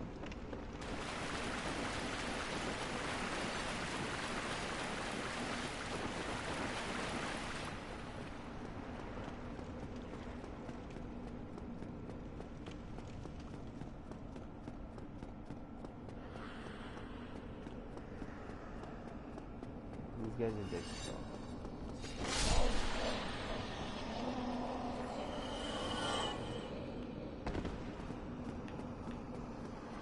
I will get the one here though, because I need the spares just in case I die. Yay, got more. You can probably smell that I was stuck with this run. Wow, they're overly generous now. It's almost like they're telling me I'm gonna fucking die.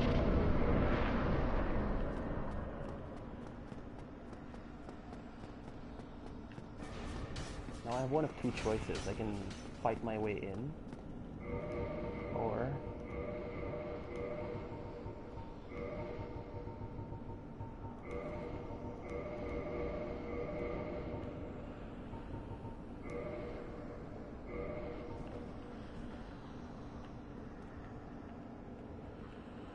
pray that I hit him with every single one. Oh fuck.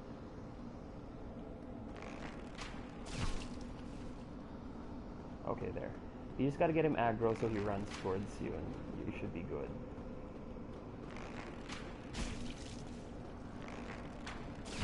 If you can get him with headshots every single time, it's even better. It's funny, I could have sworn I bought some large arrows. What the fuck happened to them?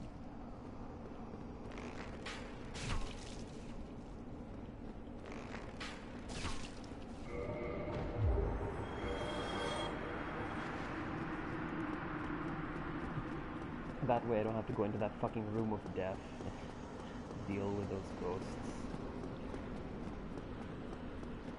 Come on, really? Fucking really?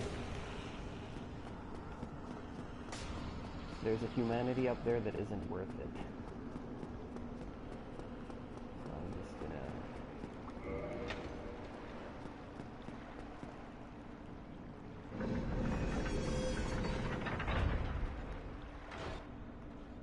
So this part I usually take my sweet time because I want to kill the dark wraiths and get as many of the chunks as I can.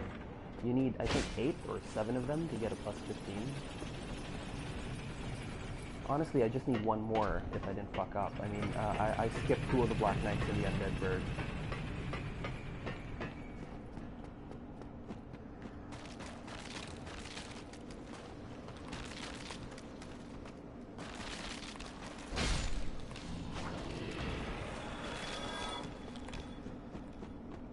Freya, yeet. Hello, Freya. Hi. Oh, we got some people watching, that's nice.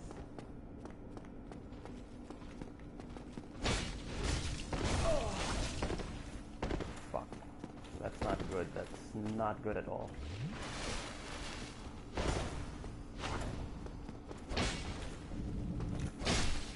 Whew. That was fucking close. Could have died.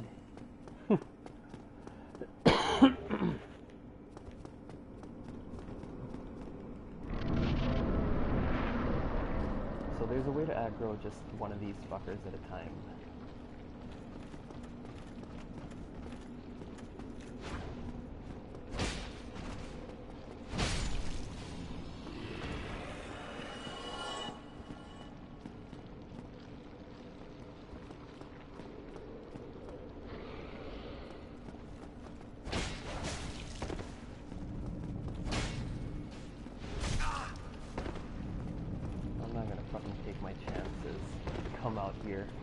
Anyway, I'm gonna bone back into Firelink after I've swept the area.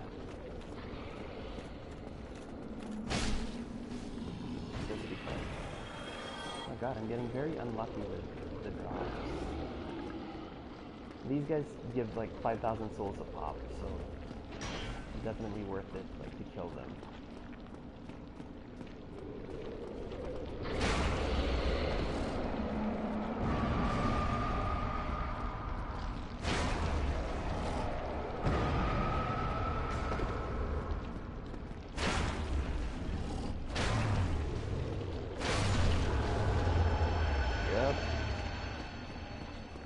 Level a couple of times after I've killed these bastards.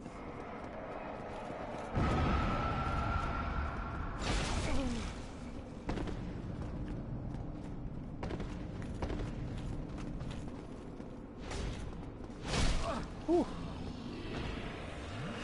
Thank God for kindling.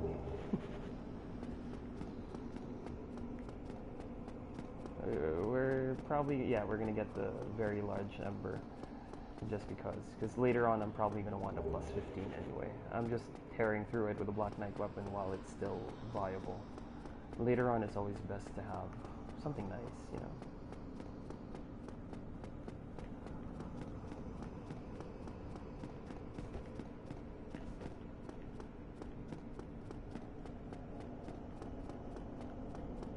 Oops, wrong turn. It's over here.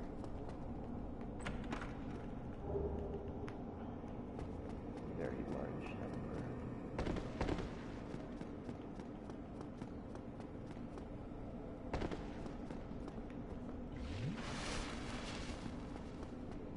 Just a couple more and then we can take on the fort.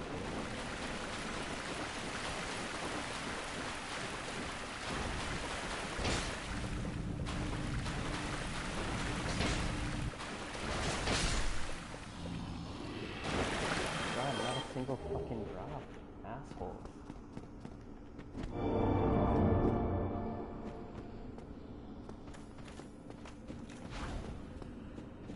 We're gonna kill all the dark wraiths here anyway.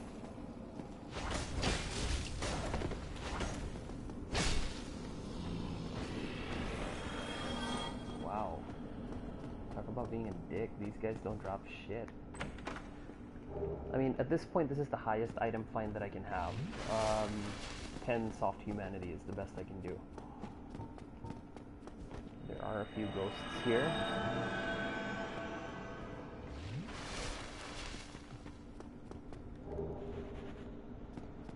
I'm gonna try to draw out the dark rays. Fight them at the stairs.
Little gunk kind of slows your Estus recovery.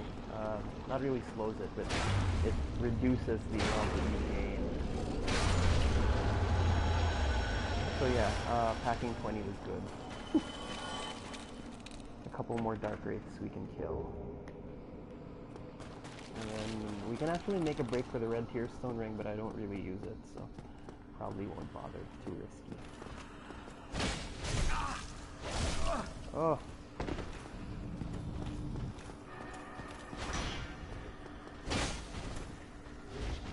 Wow. Dick.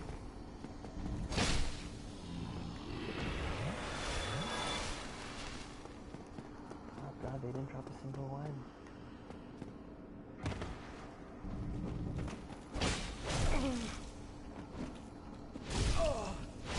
Oh, fuck me, really?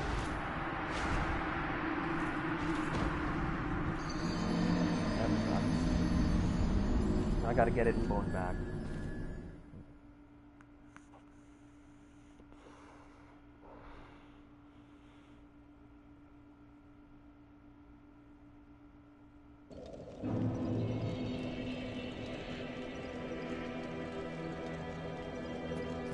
That's gay. Let's go back.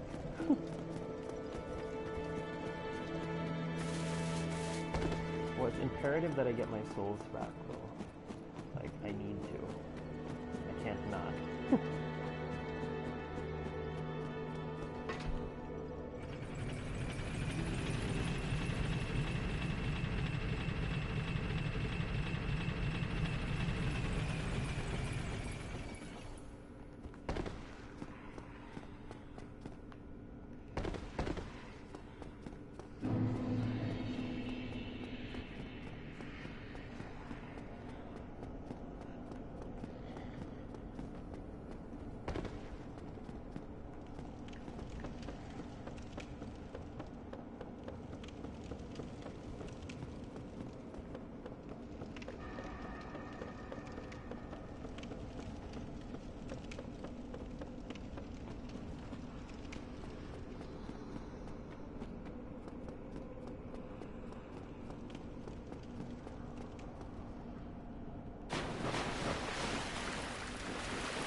$25 grand, so I gotta go back.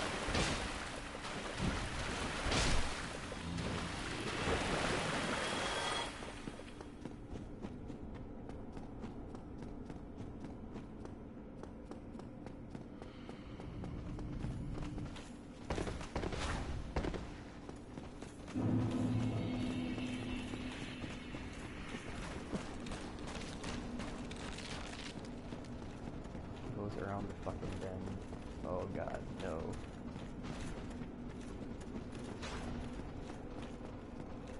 Maybe I can just outrun all of them. Still fight the 14.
Let me take on the poor king.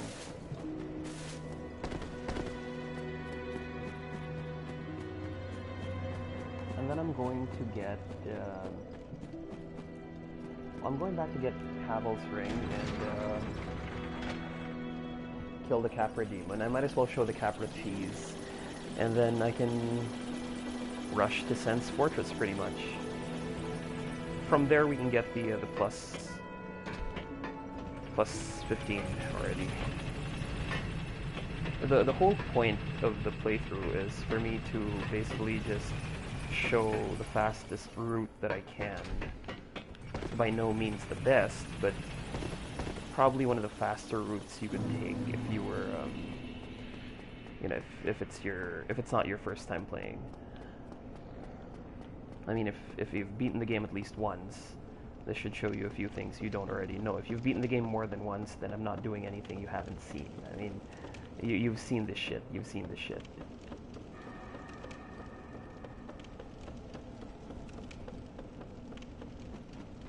Master Thams G. Ahoy, Masters. Hey, sir. Thams Gaming. Thams Gaming. I hope you are watching with the intention of making fun of this playthrough, because it is an obscenely ridiculous playthrough. I died so many times to Quelaag, it's not even funny.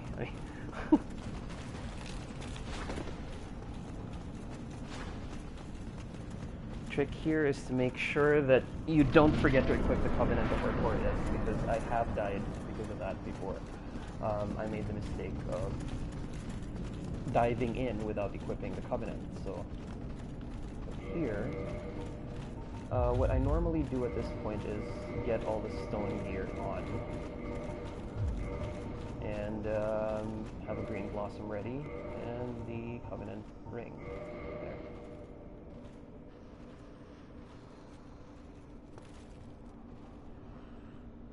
There we go.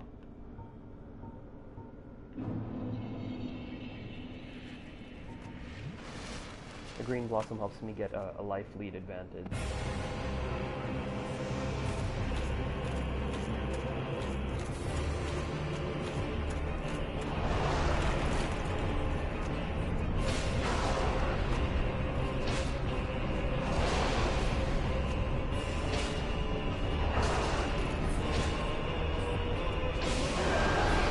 If you keep attacking, it still does damage, even if they're already dying.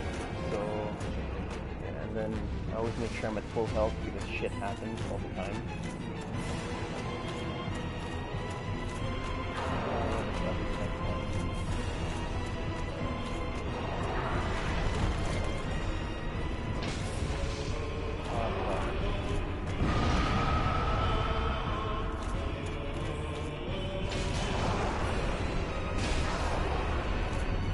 I want to make sure they don't grab me.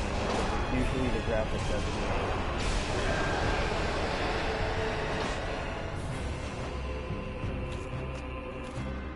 And the green blossom wore off. This is where it starts to get really annoying for me. Because when you're over encumbered, your stamina recovery is pretty fast. You know, like next to nothing.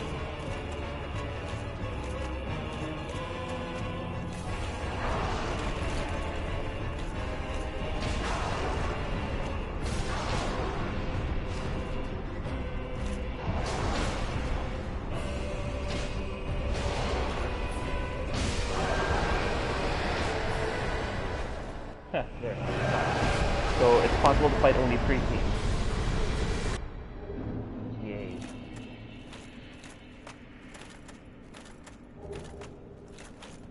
So they give a good 60k, that's nice. And you gain limited warping after this, so sort of use it and warp around quite a bit. Level 51.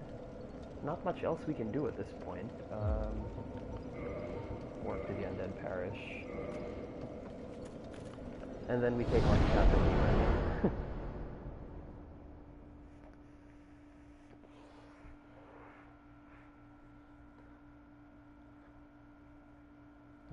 Send me a follow. Okay, let me just take this shit off. Voice tank, yep. No skill required when you can just tank all those fucking hits.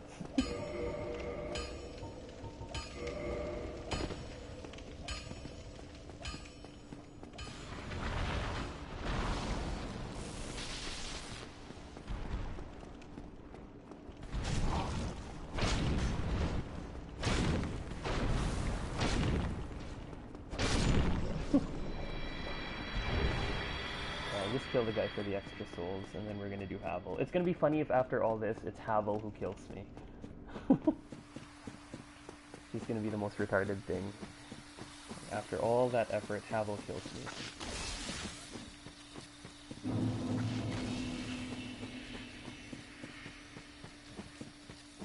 But I will sweep the area and get the stuff I need for fighting the Capra Demon and getting power within and all that shit. Well, I already have power within. I just need the Pyro Flame and you know, a few other stuff wouldn't hurt.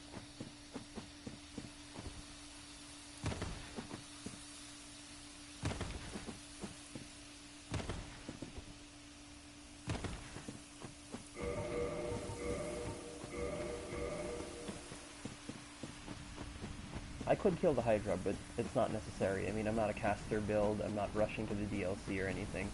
If anything, I'm just rushing to Anor Londo.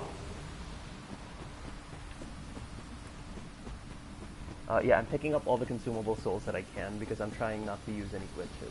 Although I did dupe, I only duped worth the souls that I already had on me, just to speed up the process a little bit.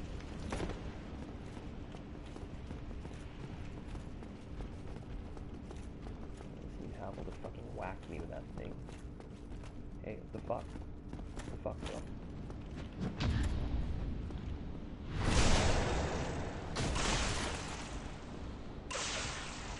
Did it kill him? Oh, it did.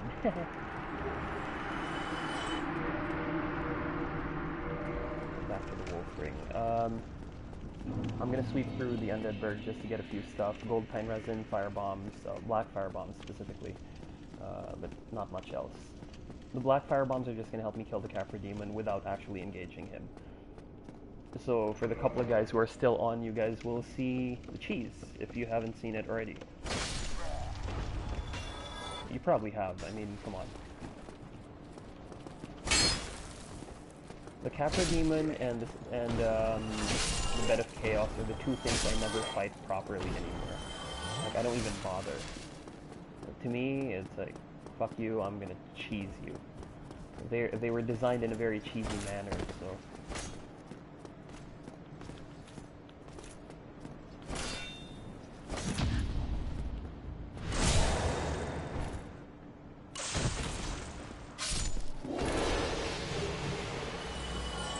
Blue Tear Stone Ring, which I don't really need. I will be getting the black fire bombs though, which are just here.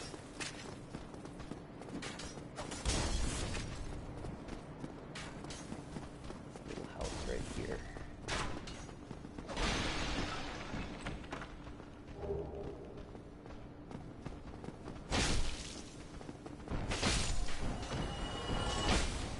Not even necessary, to be honest, because I can just tank all the damage from the Capra Demon and wear the stone shit and not worry about anything. It might actually be faster than cheesing him. Gold pine resin.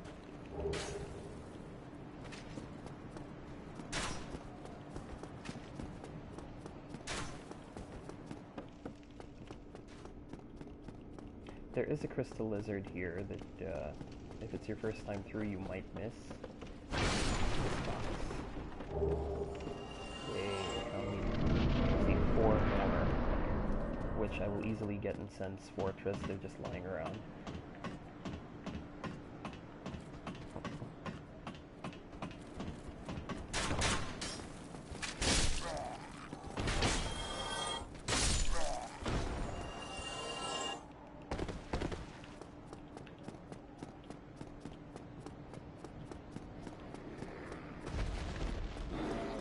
This Taurus demon also sometimes drops a demon grade axe if you're lucky. Just like the Capra demon, he also drops a demon grade machete if you're very lucky. It doesn't always happen to me though. It rarely ever does, to be honest.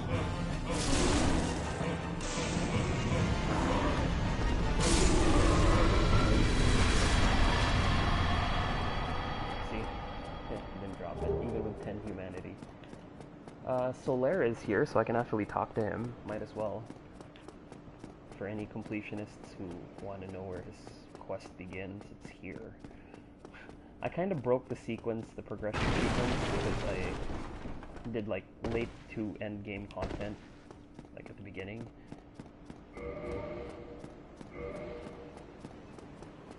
There is another Black Knight upstairs, but he's not entirely necessary. The way I let's look at the white sign soapstone. So that triggers his quest, and then you can continue it in Anor Londo, which is where we're going to be in just a bit.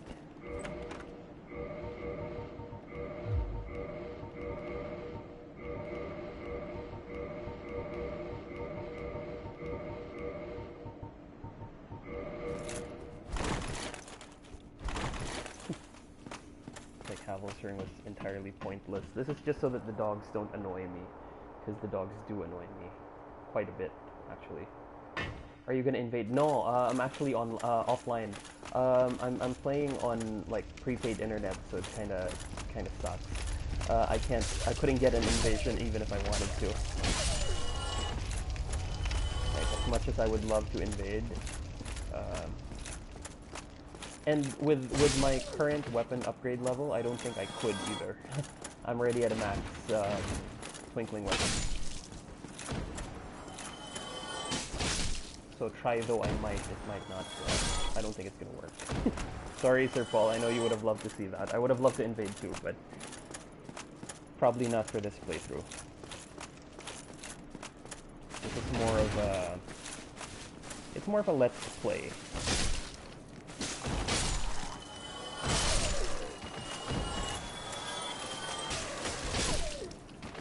A few items here we can skip.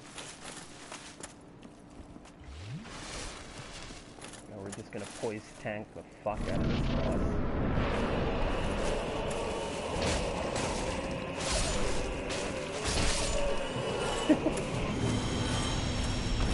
Maybe he drops the machete. So sad.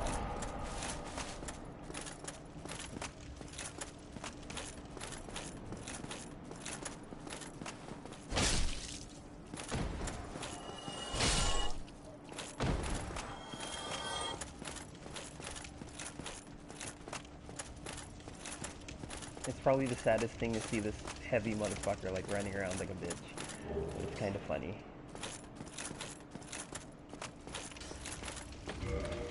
I'm not gonna bother getting the large Titanite here. I'm not gonna fight the gaping dragon either. Just going straight for the large ember and that's it.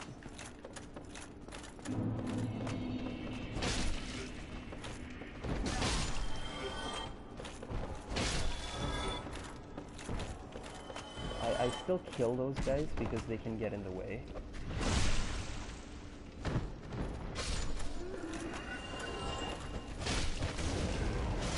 And having them get in the way is quite the nuisance.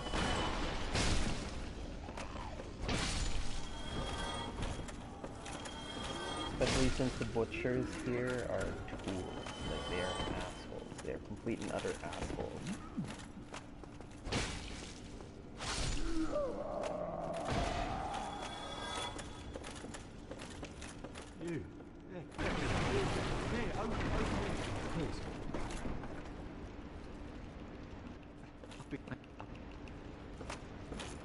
Okay, we free Laurentius just because.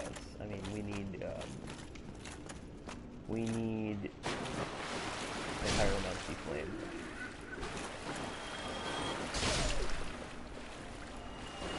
All we really need, the Pyromancy Flame.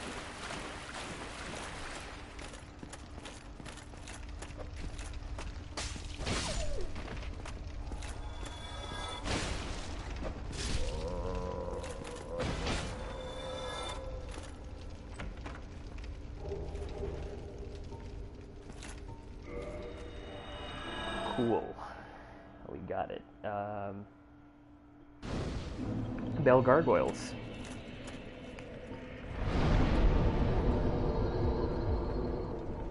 Oh, I'm still short 4 grand. Did I get any souls equivalent to that? Oh, I didn't. Well, I guess we gotta pop one of these. Quite lagged. I'm not gonna make any boss weapons anyway.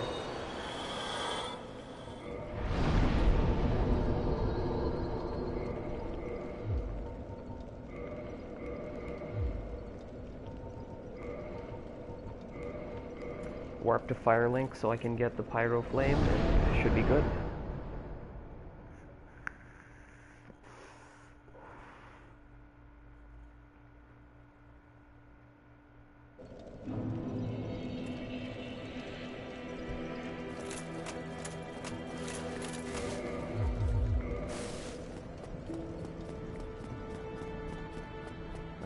Belfry Gargoyles.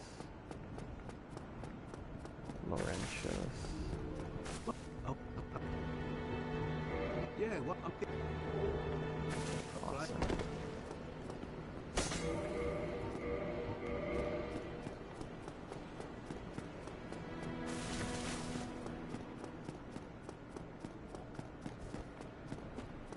And then we're into Sen's Shitty Fortress. And after that, we should be pretty much set.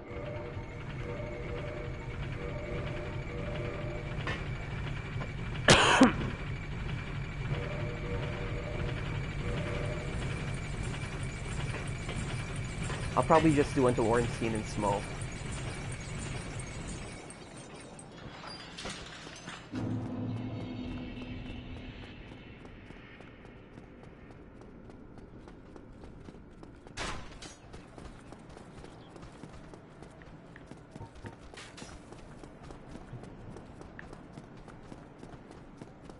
Sen's Fortress is one of the, it's one of those highlights of the game that's difficult, but, wait, why am I going here? It's difficult your first time through. Anything after that, once you know where all the traps are and shit. I'm not gonna free Logan either, by the way. But I will, like, explain where it is and, like, how you can do it. I'm not gonna do it, because it takes time. It takes time and a little bit of backtracking, so fuck that. So, not gonna happen.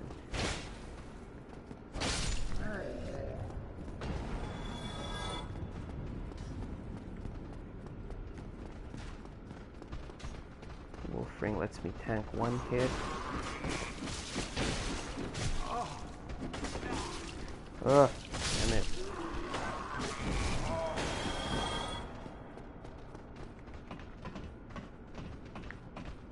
When you're taking on what is supposed to be the first real boss, and you take it on like as the last, it kinda detracts from, you know, the thrill.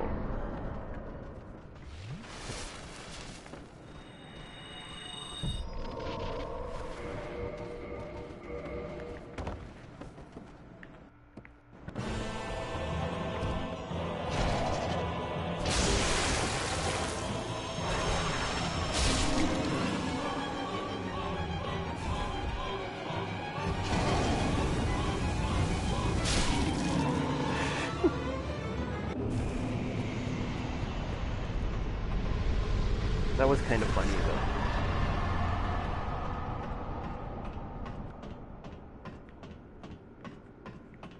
though. Well, not really. It wasn't very funny. It was kind of annoying, actually. Yep, because the gargoyles are technically supposed to be one of the first bosses you fight, the first major boss that you fight.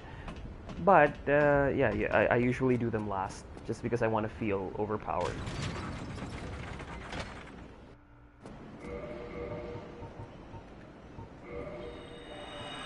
Sen's Fortress next.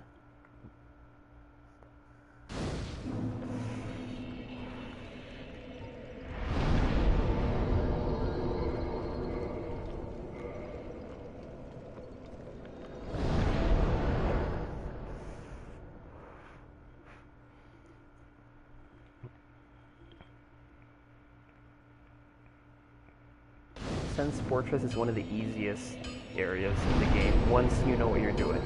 Admittedly, I got stuck here the first time I played it, but you know, once you've gotten the layout down, it's fucking easy. Ornstein and Small are they're still challenging, but they're nowhere near as intimidating as the first time I ever fought them. Like the first time I fought them, I remember I even, you know, I was grinding through the Painted World for like a day. I fought them at like SL 90 something. You know, I've done it at SL1, I've done it at SL4 using a warrior class. You know, it's gotten to a point where they're my benchmark for am I getting bad at the game or am I still decent at it?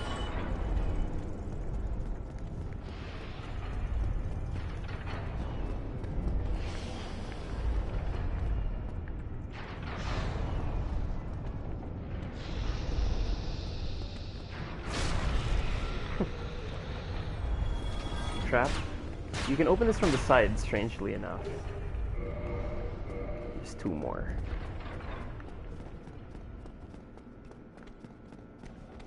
Squish.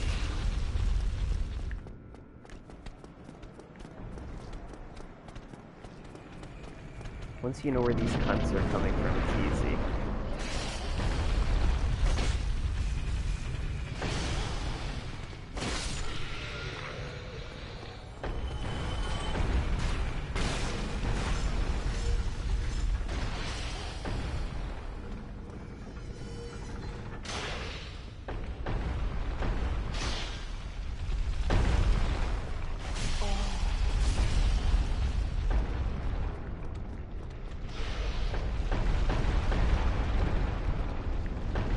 The covetous gold serpent ring is there, so I still get it because there are times where I feel like farming.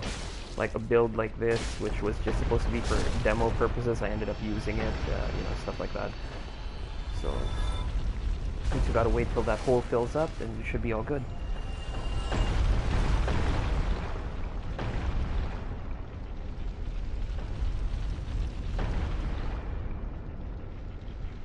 This takes a while.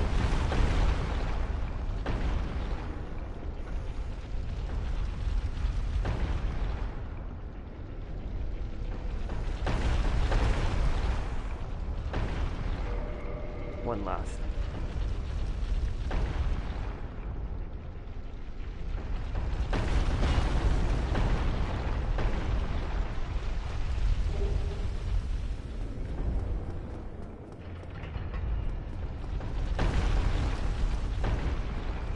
Lightning Spear.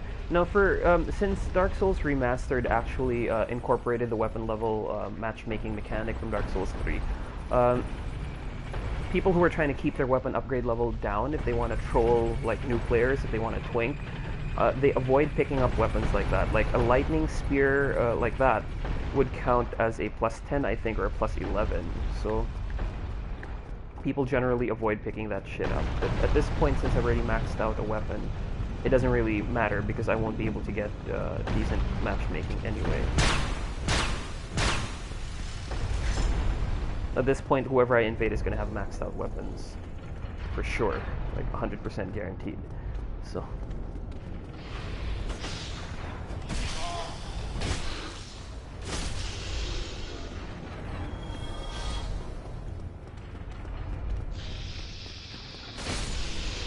I used to dread this part because I thought I had to clear it in one go. But when you realize that you can actually stop in the middle, right here, you realize what a joke Sense Fortress actually is.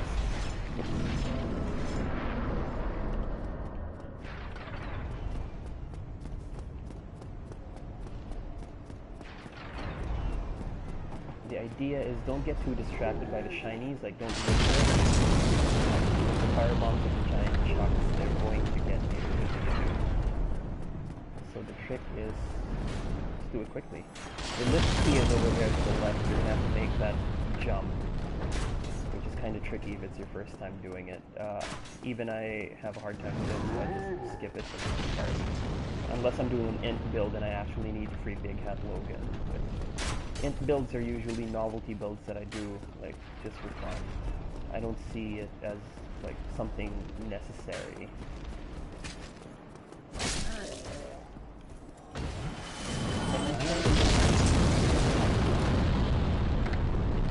kill this guy because he's gonna get in the way of the Iron Golem boss fight.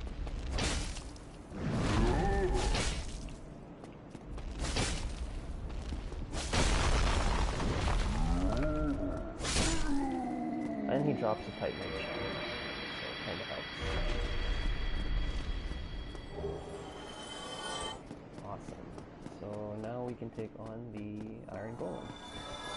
I still call him the Iron Giant, I don't know why.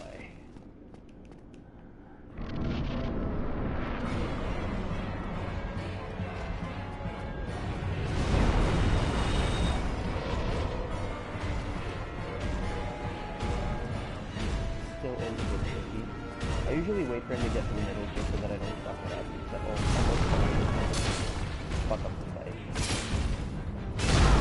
Oh, see?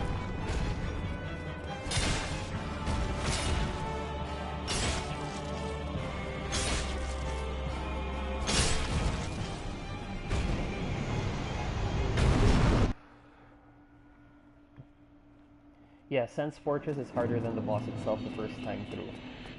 Once you've memorized where to go and what to do, it's a fucking joke.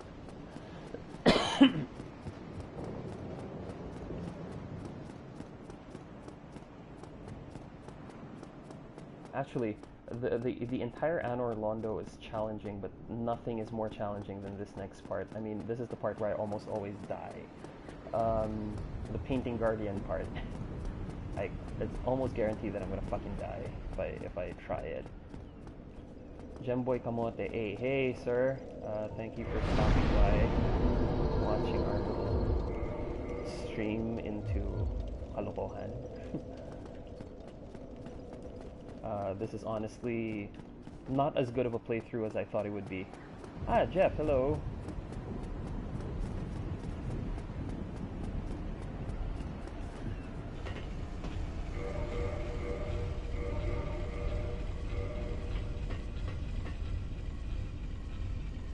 You will find that the stone armor is one of the best things here. I hate the part where you have to cross some beams. This is the part. I hate it too, probably as much as anyone else, because it's almost guaranteed that I die at least once when I'm doing this part. Like, I've only recently gotten a bit better at it. Previously, I sucked so bad at it. Yes, it's best to kill these two guys because they will follow you. And you don't want to be dealing with assaults from both fronts, you know, from both sides, rather.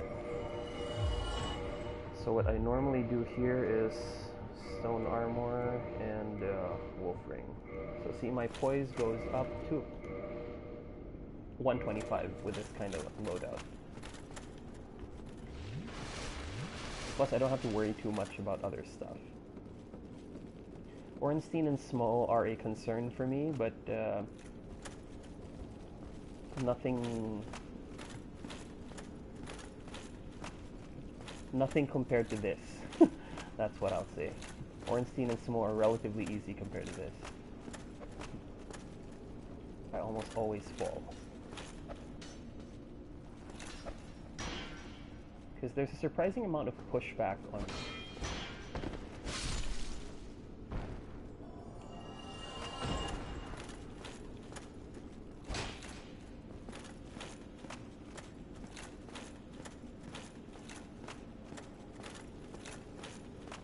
on fucking throwing knives. There's a surprising amount of pushback on it. So the key is don't panic roll, don't panic swing.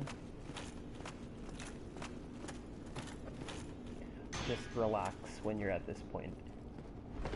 Especially if you're poise tanking them. There's not much they can do. See?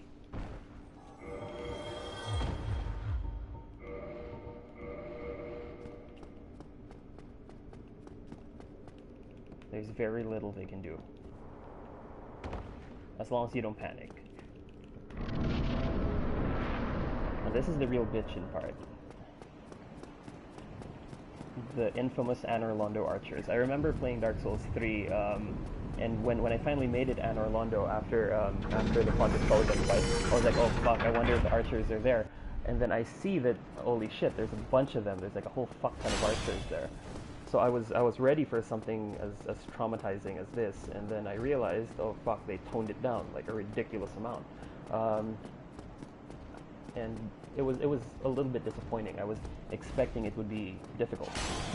Honestly, I was expecting it would be just as difficult as this part. Although once you've gotten the hang of it, this part is not difficult at all.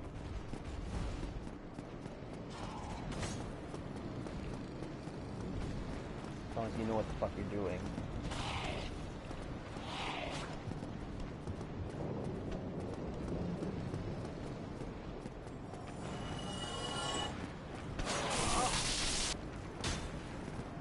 You're not gonna get hit.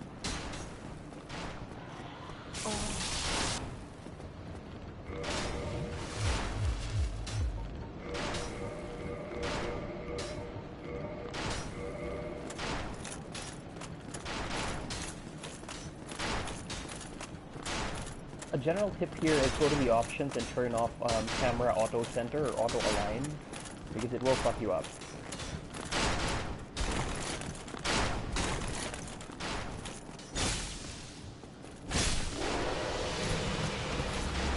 Whatever it drops, don't pick it up, it's not worth it.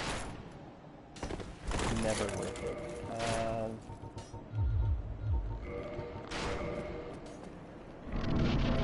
Okay, here you go. Now for the infamous Anor Londo skip.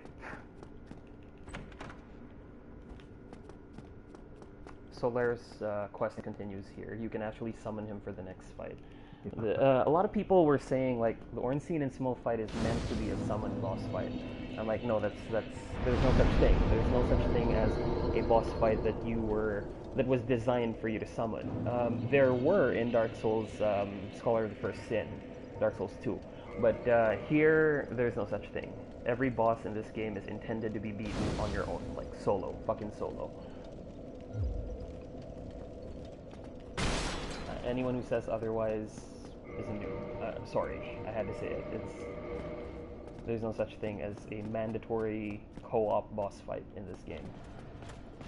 I kill this guy so he doesn't follow me. Ah, fucker. I'm not going to use Power Within on the next boss because heavy breathing. Yep, this next part is a tad tricky. There, and that jump alone lets you skip the entire Anor Londo and go straight to the boss. I usually have like humanity on me just to make sure, because the boss sometimes fucks me up. If I had the Black Knight Halberd, it would be 10 times easier. In all honesty. But the Darkwood Grain Ring alone makes the boss fight very easy. I'm gonna fight Super Smo, not Super Ornstein. Mainly because I'm a scrub. I mean, that's why this playthrough is called Scrub Run. We're gonna see what a scrub I am. Oh, see?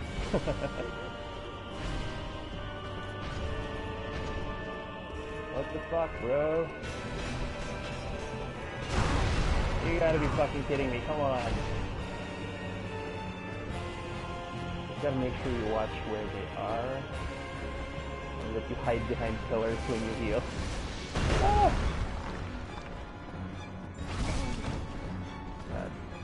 That hurt.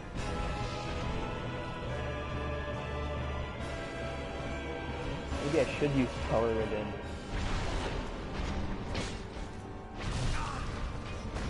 Yep, Ornstein's hitbox is insane. Oh god, I'm gonna get squished. Where is Ornstein? Okay, he's there.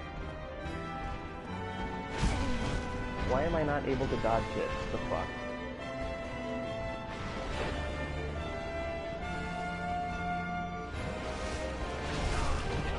See? He can hit you through the fucking pillar.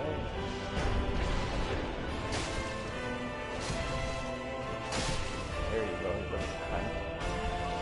Okay.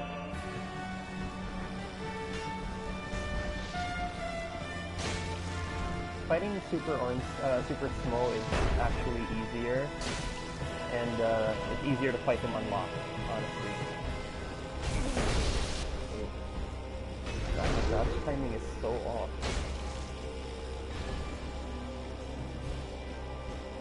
I'm not taking any chances. Heal.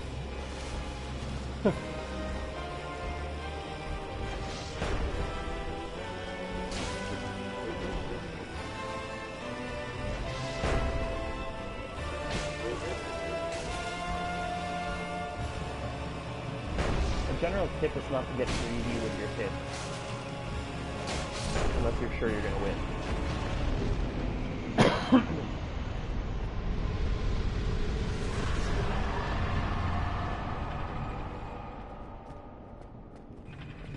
So, I need opinions, I need input. Do I continue? Should I continue?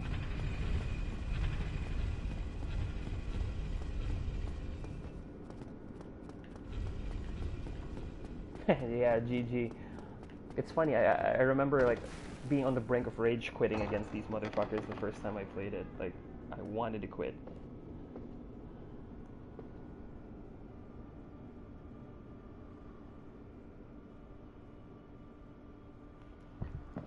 Amazing chest ahead, motherfuckers.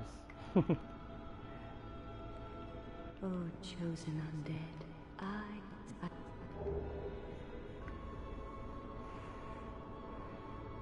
and this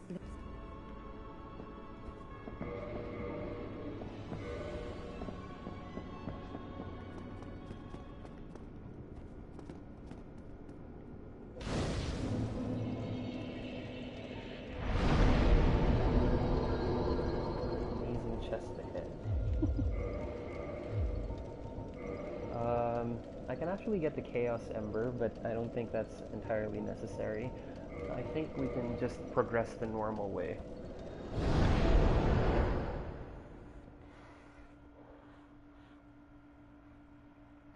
So for the couple of guys who are still watching, do you guys want me to continue? Kala ko you'll trigger Dark Anor Londo. No.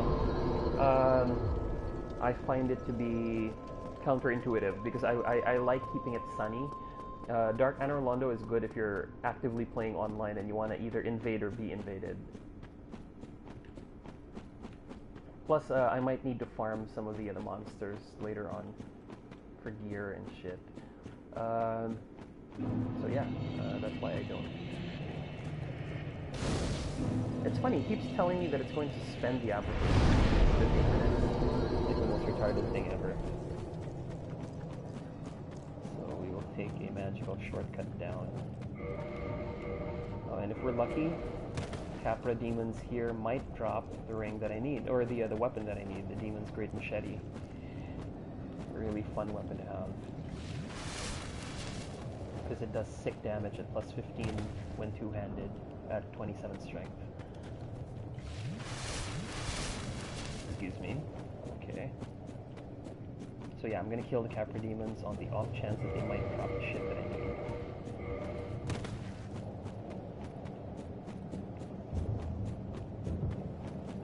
Very small chance that they might, but I'm gonna take that chance.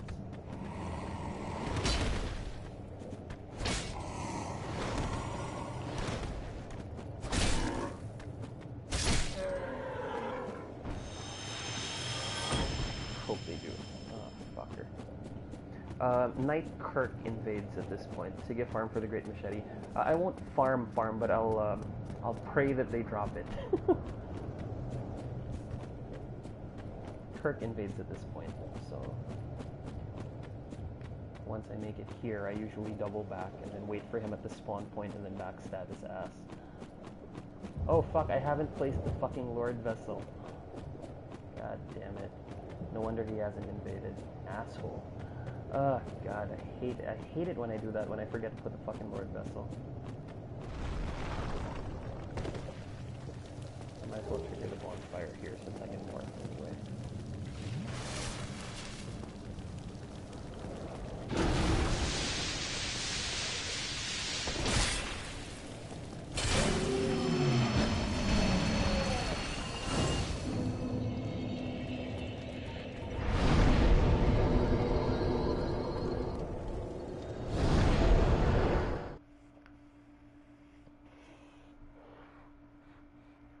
I usually make nice with cough, not frown. So I'm gonna warp. I just need the 20 chugs, so that's fine.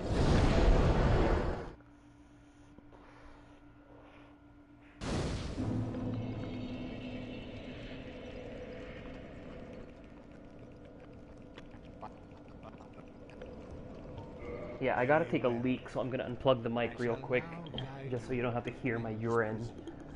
Be still, and trust thine flesh to me.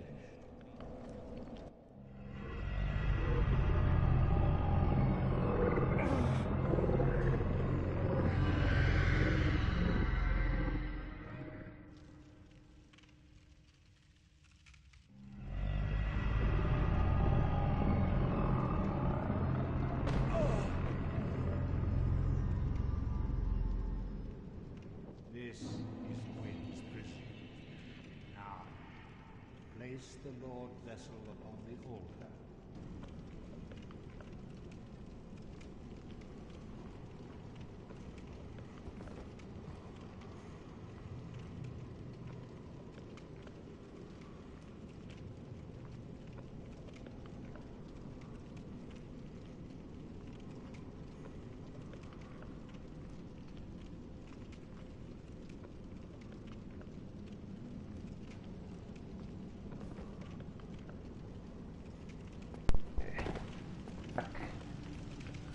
Back.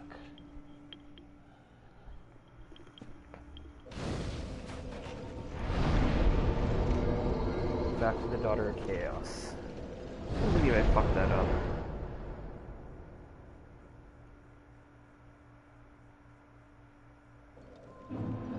Okay, we're back. Ah, shit, no! Okay, I thought I was gonna hit something. Okay, just so that if I die, I start here. So now Kirk will invade. I hope they drop. I hope the Capra Demon drops what I need.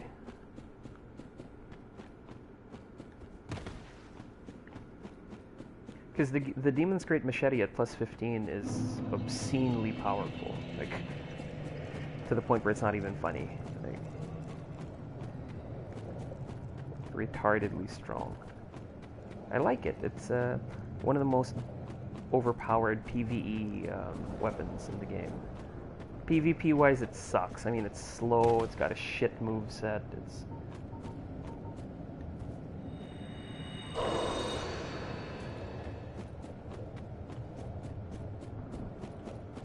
PvP wise, it's absolutely horrible. Unless you're gonna use it for like for a riposte after you parry or something like that.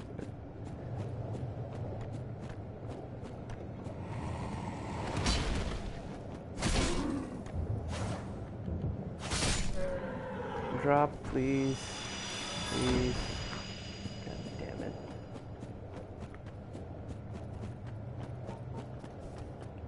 Kinda hoping they'd give it to me. I mean, I just want to wreck shit. Like absolutely decimate everything.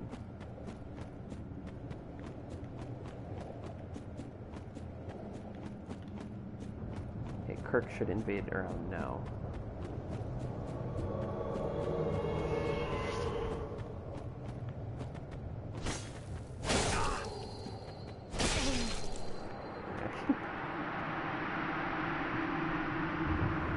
And he gives quite a lot, like 24 grand or something like that. He only gives about 5, I think, when he invades in the depths, but other than that, he gives huge amounts.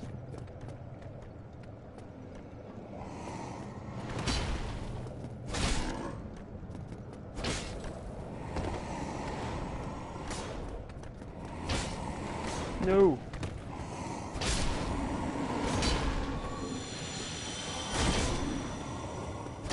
Alright. On the second go, that's great.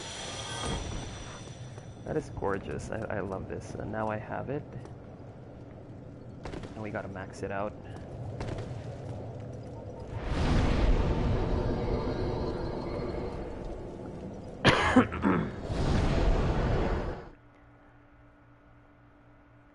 And this is when the game becomes absolutely broken.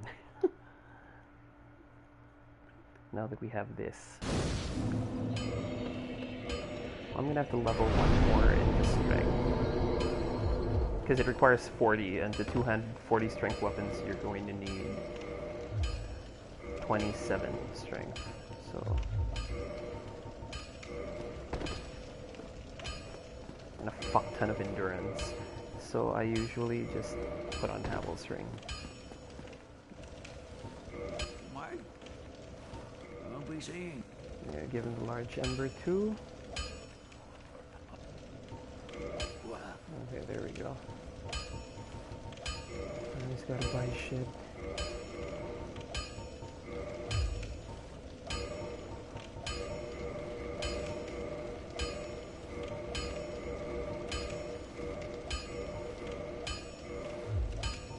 Modified plus 6. Reinforced plus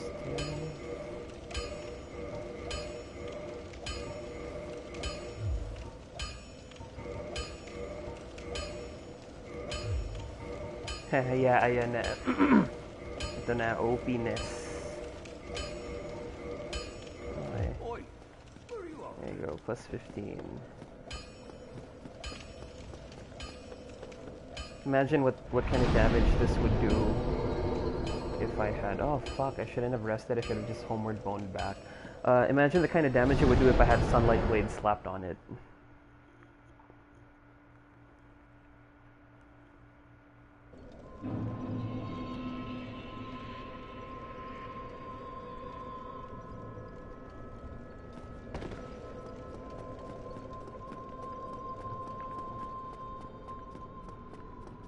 So the AR on it is 637, two-handed.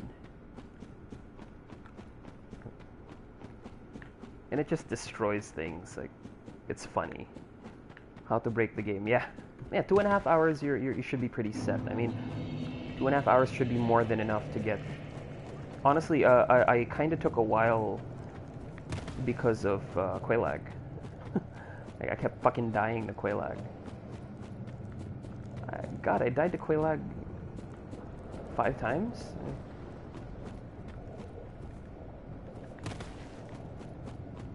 Like, to the point where I wasn't even amused anymore at what was going on. It was just scrubby and sad. The funny thing is, the Demon's Great Machete looks like a twisted version of the server. If you've gotten the weapons server from Lighttown, it kind of looks like this. Oh, fuck. Little shit. Oh, okay, now I remember, because I'm naked. That's why I'm taking so much fucking damage.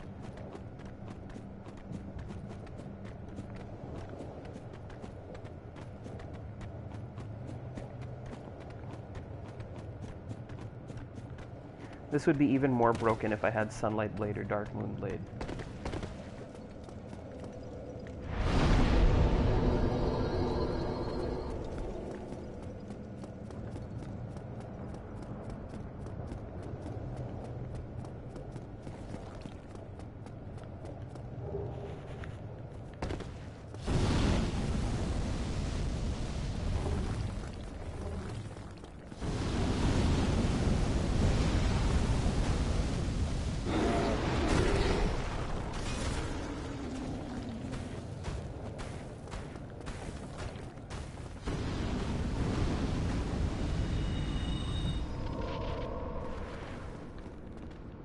Yeah, that's true. Quelaag isn't supposed... But you have to bear in mind, I had a +5 Black Knight sword when I was fighting her, so... It was kind of embarrassing when I was dying so badly against her.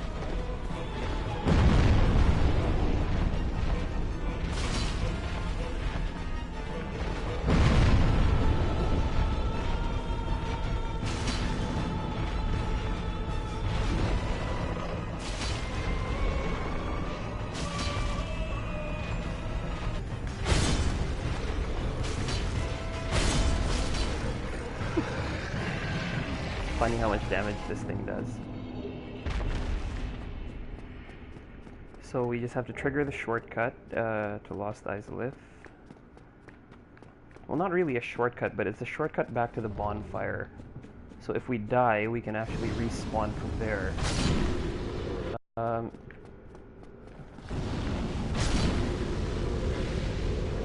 Yeah, the Centipede Demon is... He's one of those bosses who's not really hard, but I wouldn't say he's easy either. He's a tool, I mean...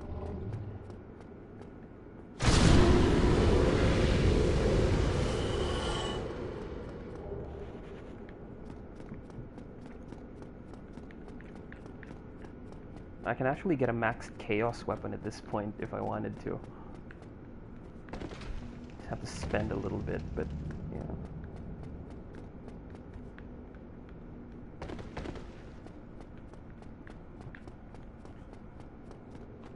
Spend a few souls. I could dupe them if I wanted to, but you know. As much as possible, I'm trying not to resort to doing stuff like that. Centipede bitch.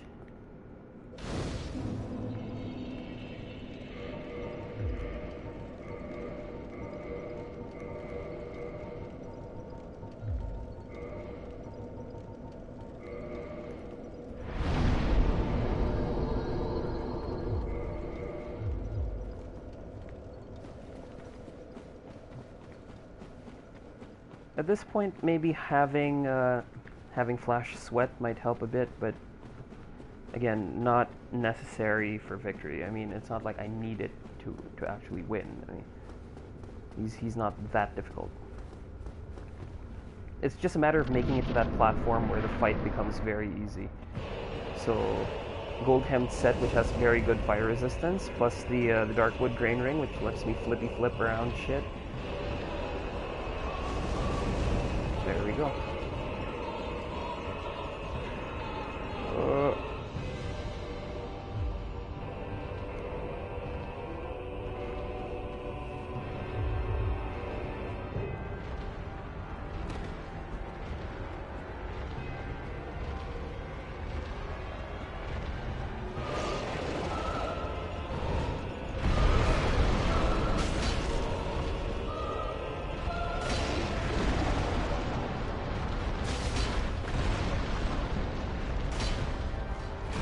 Oh.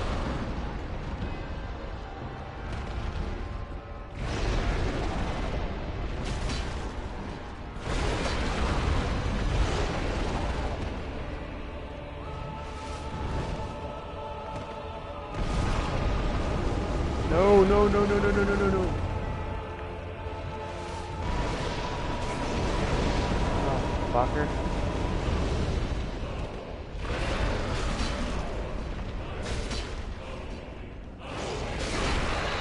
Little shit.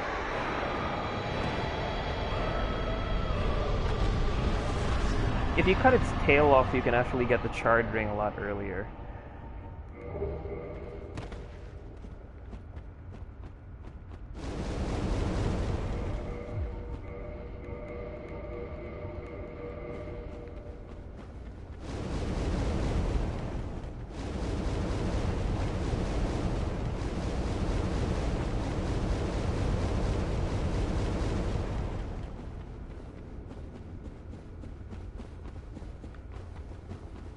Now this is the turning point in Solar's questline.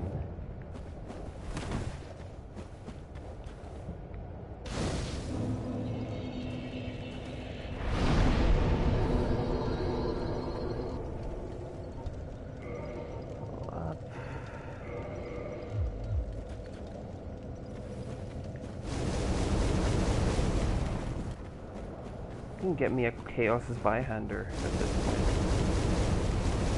Probably will.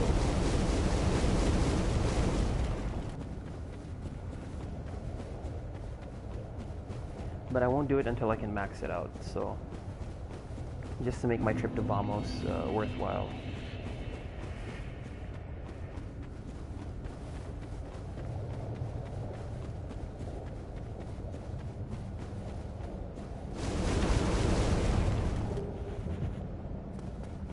A lot of consumable souls we can get our hands on.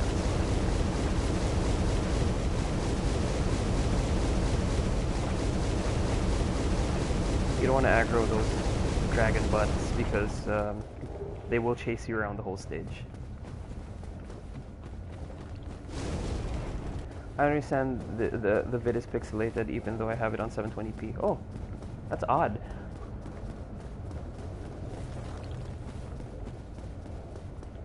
Is it Master Tam's Gaming? Is it very pixelated to the point where it cannot be watched, or is it just, you know, slightly pixelated? Please let me know, because I'd hate for this to be like a shitty stream. I mean, I wanted it to be something you guys could enjoy.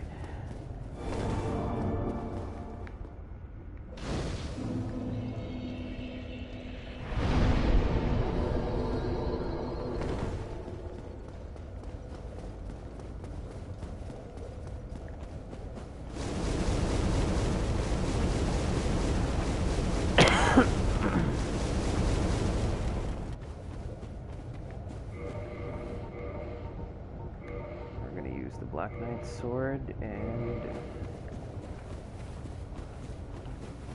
yeah, sure thing, Sir Paul. No worries. I'm probably gonna stop in a while. I'm getting kind of sleepy, but I'll get as far into the game as I can. Yeah.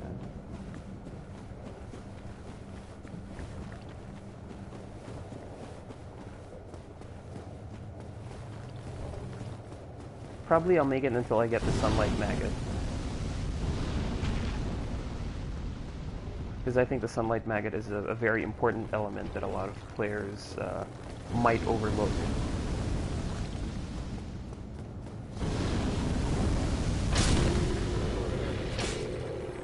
I'm on my Android TV. Let me just turn off my TV and turn it on again. Yeah, no worries, no worries. Give it a shot. I hope it works, though. I hope it resolves the issue. I mean, I want you guys to be able to enjoy it.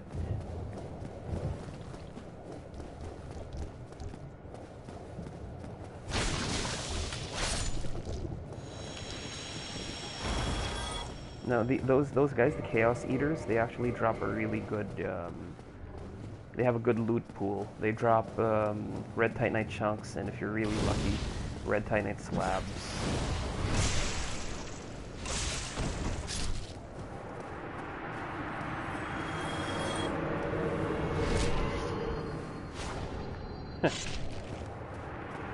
Dead.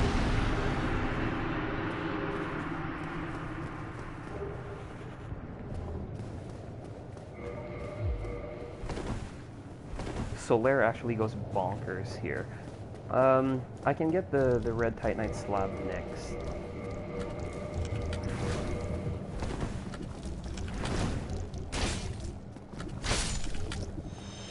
It's just a wee bit tricky.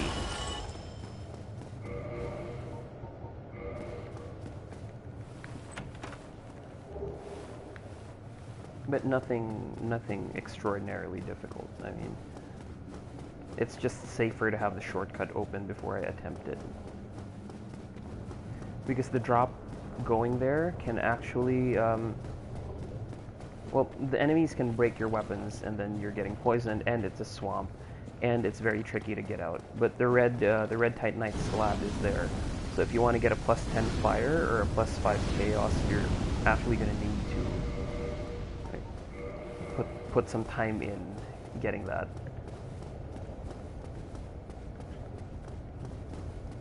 Chaos weapons are specifically good against certain enemies, but, you know.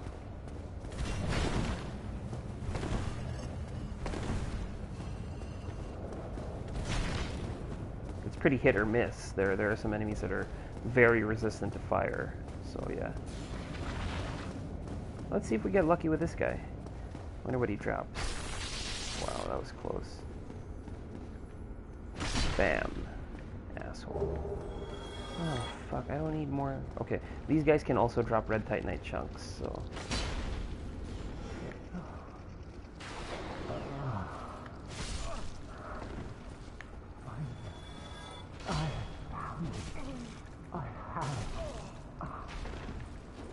My very own son. I am the son. I've done it.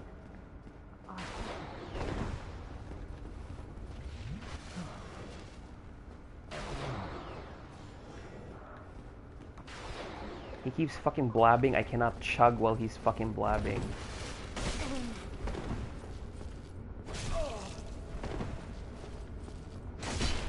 Heh. There. But he drops a sunlight maggot, so we need that. In all honesty, I'm not very sad that I had to kill Solaire. I know people are gonna hate that, but you know, I'm not too sad that I had to kill him.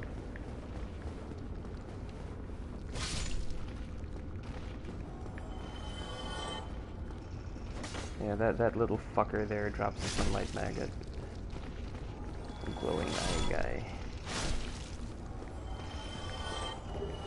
This is also where you farm for sunlight metals in case you're trying to plat the game. This is where you get them.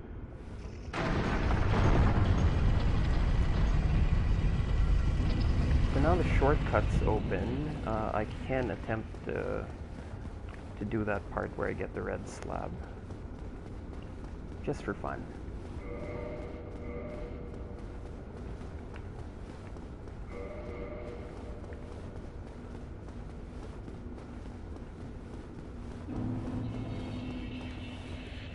And then I can just homeward bone out and go to the catacombs. After I get the weapon, the chaos weapon to +5, I'm gonna take a break. I mean, at this point the game is good as done. Very little else left to do.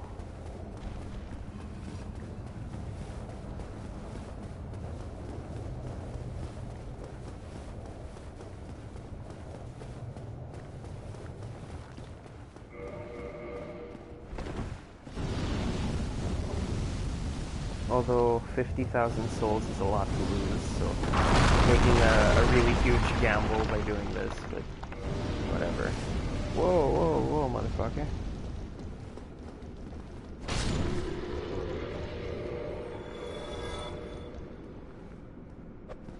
Oh, don't fall. Rusted iron ring.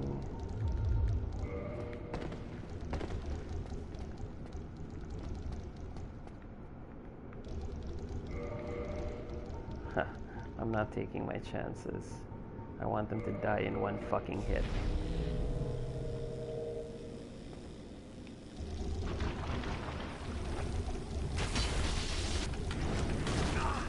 Oh, fuck no.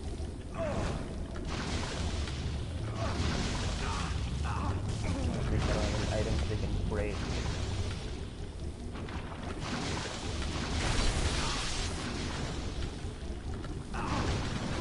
I think if anything, it's good that they're eating me because I get some iframes when I get out.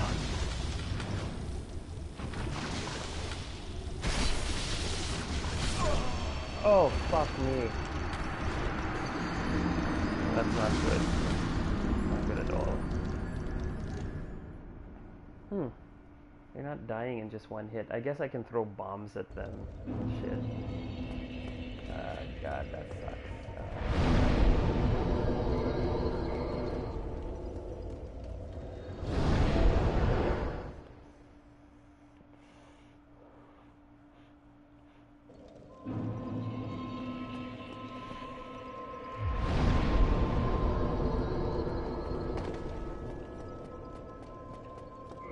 What broke, though?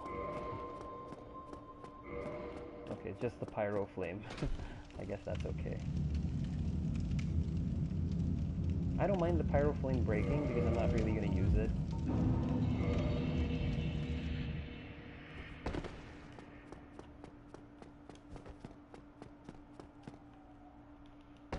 Ah, fixed it. Turns out there was a connection issue.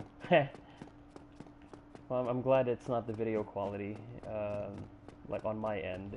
I'm hoping you're able to enjoy the video now.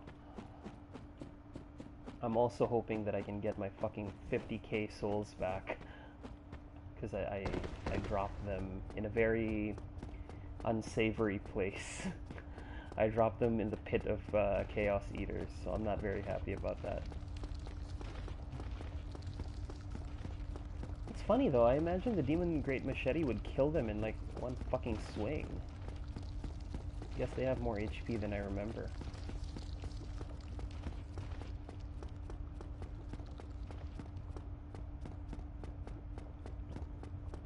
At least when I fight them naked, I don't have to worry about like my armor breaking and having to spend on getting it fixed and all that shit. My only worry is that I don't know where my fucking souls fell.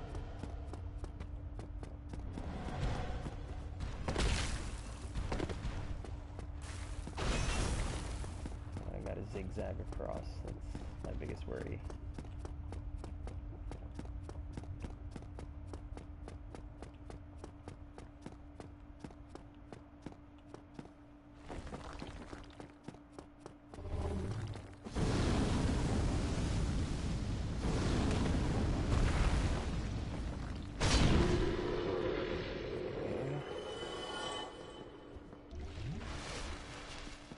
Okay, so at least they're right there. Hey, Sir Paul. I'm glad you missed that embarrassing display that I just performed.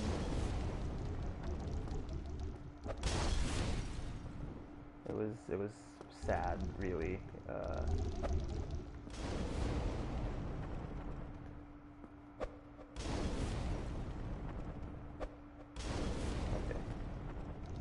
This should be enough.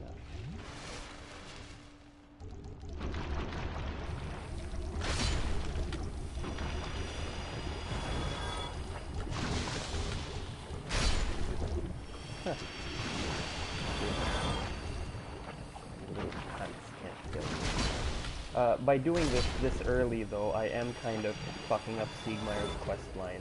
So, yeah, if you have any intention of playing through Siegmeyer's quest, don't do what I just did. You have to perform the sort of rescue here, fair and square. You can't come in and kill everything before Siegmeyer shows up. Like, you have to do it while he's there, and he has to survive with like more than 50% HP, something like that. Slab, there we go.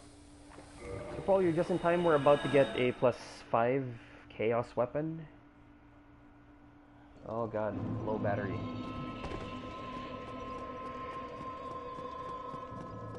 +5 chaos weapon, so I just need to get the chaos ember from here. We should be all set.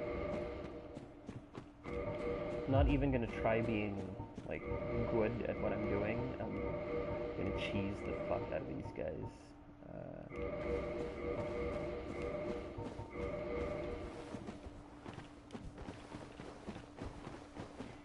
Anyone who's watching, could you correct me if I'm wrong? Is the Black Knight set or the Black Knight weapons here, are they supposed to give a bonus against demons or chaos? I can't remember. I remember they give a 20% bonus in terms of damage against a certain kind of enemy. Is it demons or chaos beasts or whatever? Like Manos and Artorias and shit. And the Four Kings. Like the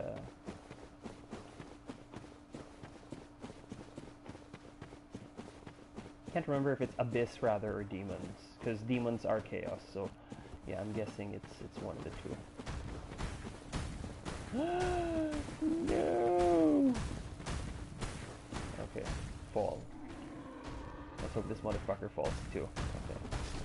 So if you bait them 2 at a time, they all plummet to their fucking deaths. It's just really funny to watch. But if you try to bait more than 2, you're gonna have to fight one of them, which I don't mind doing. I want to do this quickly.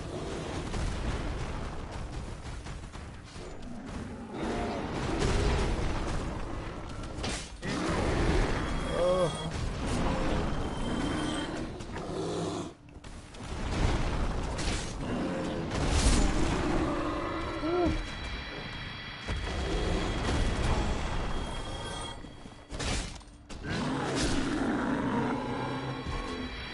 Drop the axe. We might get lucky.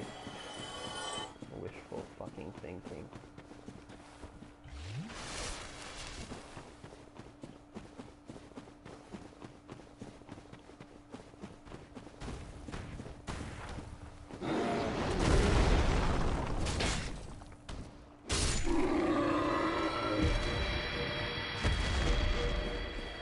No axe for me, asshole.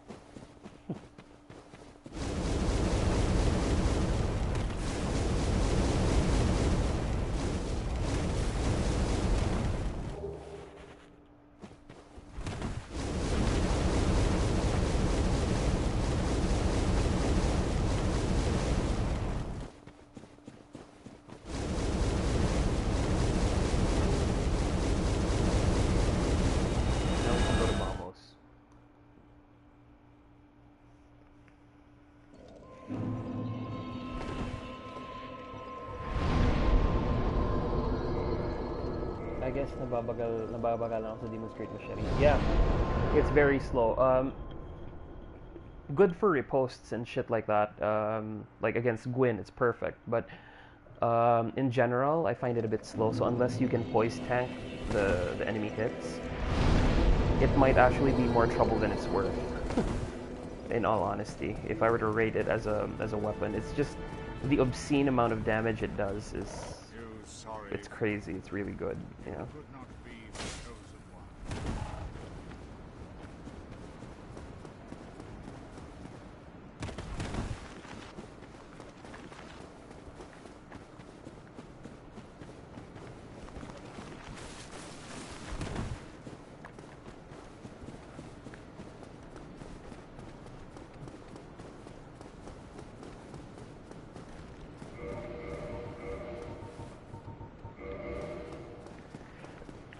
So yeah, I usually have the Wolf Ring equipped just so I can tank a few hits without flinching.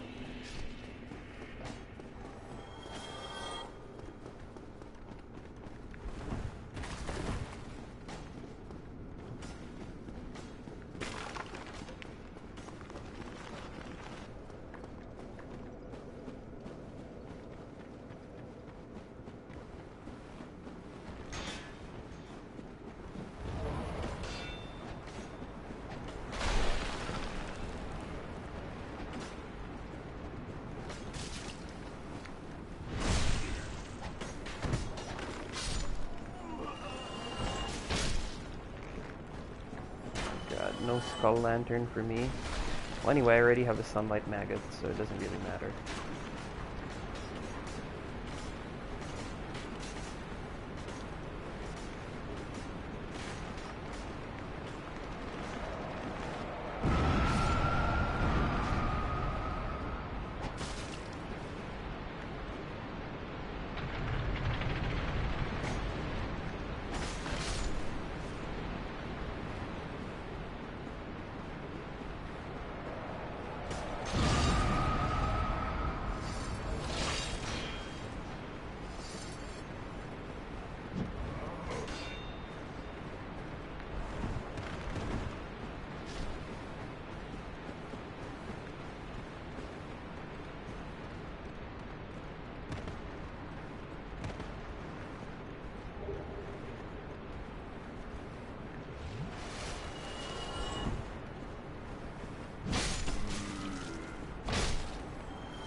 I'm so glad they put this bonfire in fucking Dark Souls Remastered.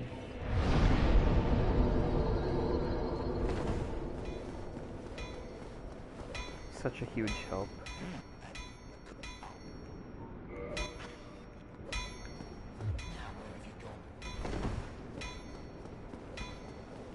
Time to get our base cannon.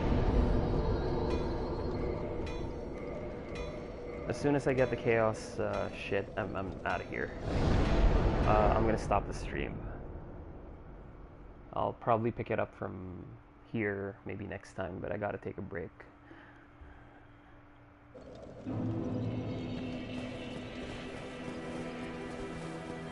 So base cannon is just a joke term for the Chaos Viander. It's an obscenely strong weapon.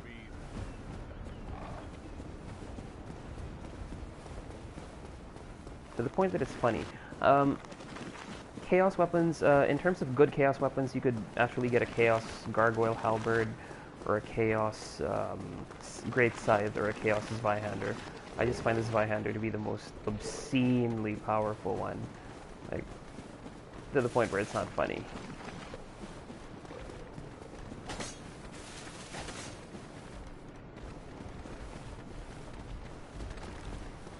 But I'm very thankful for the guys who stuck it out. Tama-tama din because I have to have dinner. Yeah, of course. Perfectly understandable, Sir Paul. I'm just gonna max it out, get a plus 5 chaos, and should be all good. so we have a +5 Twinkling, a +15 Strength, and a +5 Chaos. I think that's not bad for 3 hours of gameplay. Yeah, we could be doing a lot worse, I think.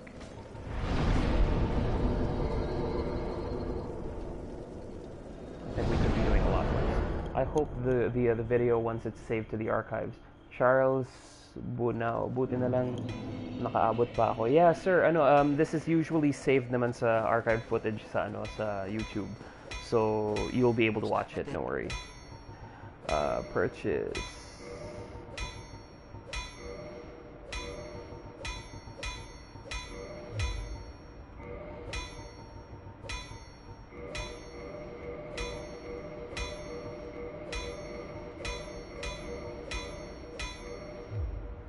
Modify into fire. Reinforce.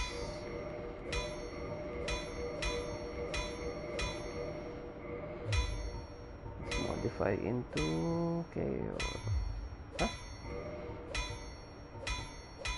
Oh. Hindi ko pala napapasfire. Okay. Now chaos weapons scale off of humanity with a cap at 10. So talking na pus. How could I not have enough chunks? I'm lacking 1? Are you fucking kidding me? No! Yeah, no problem, Sir Paul. Anyway, guys, I think that's it for me. Thank you for taking time to watch. I'll see you guys next time. Have a good one, guys. Merry Christmas and Happy New Year to everyone. Bye-bye.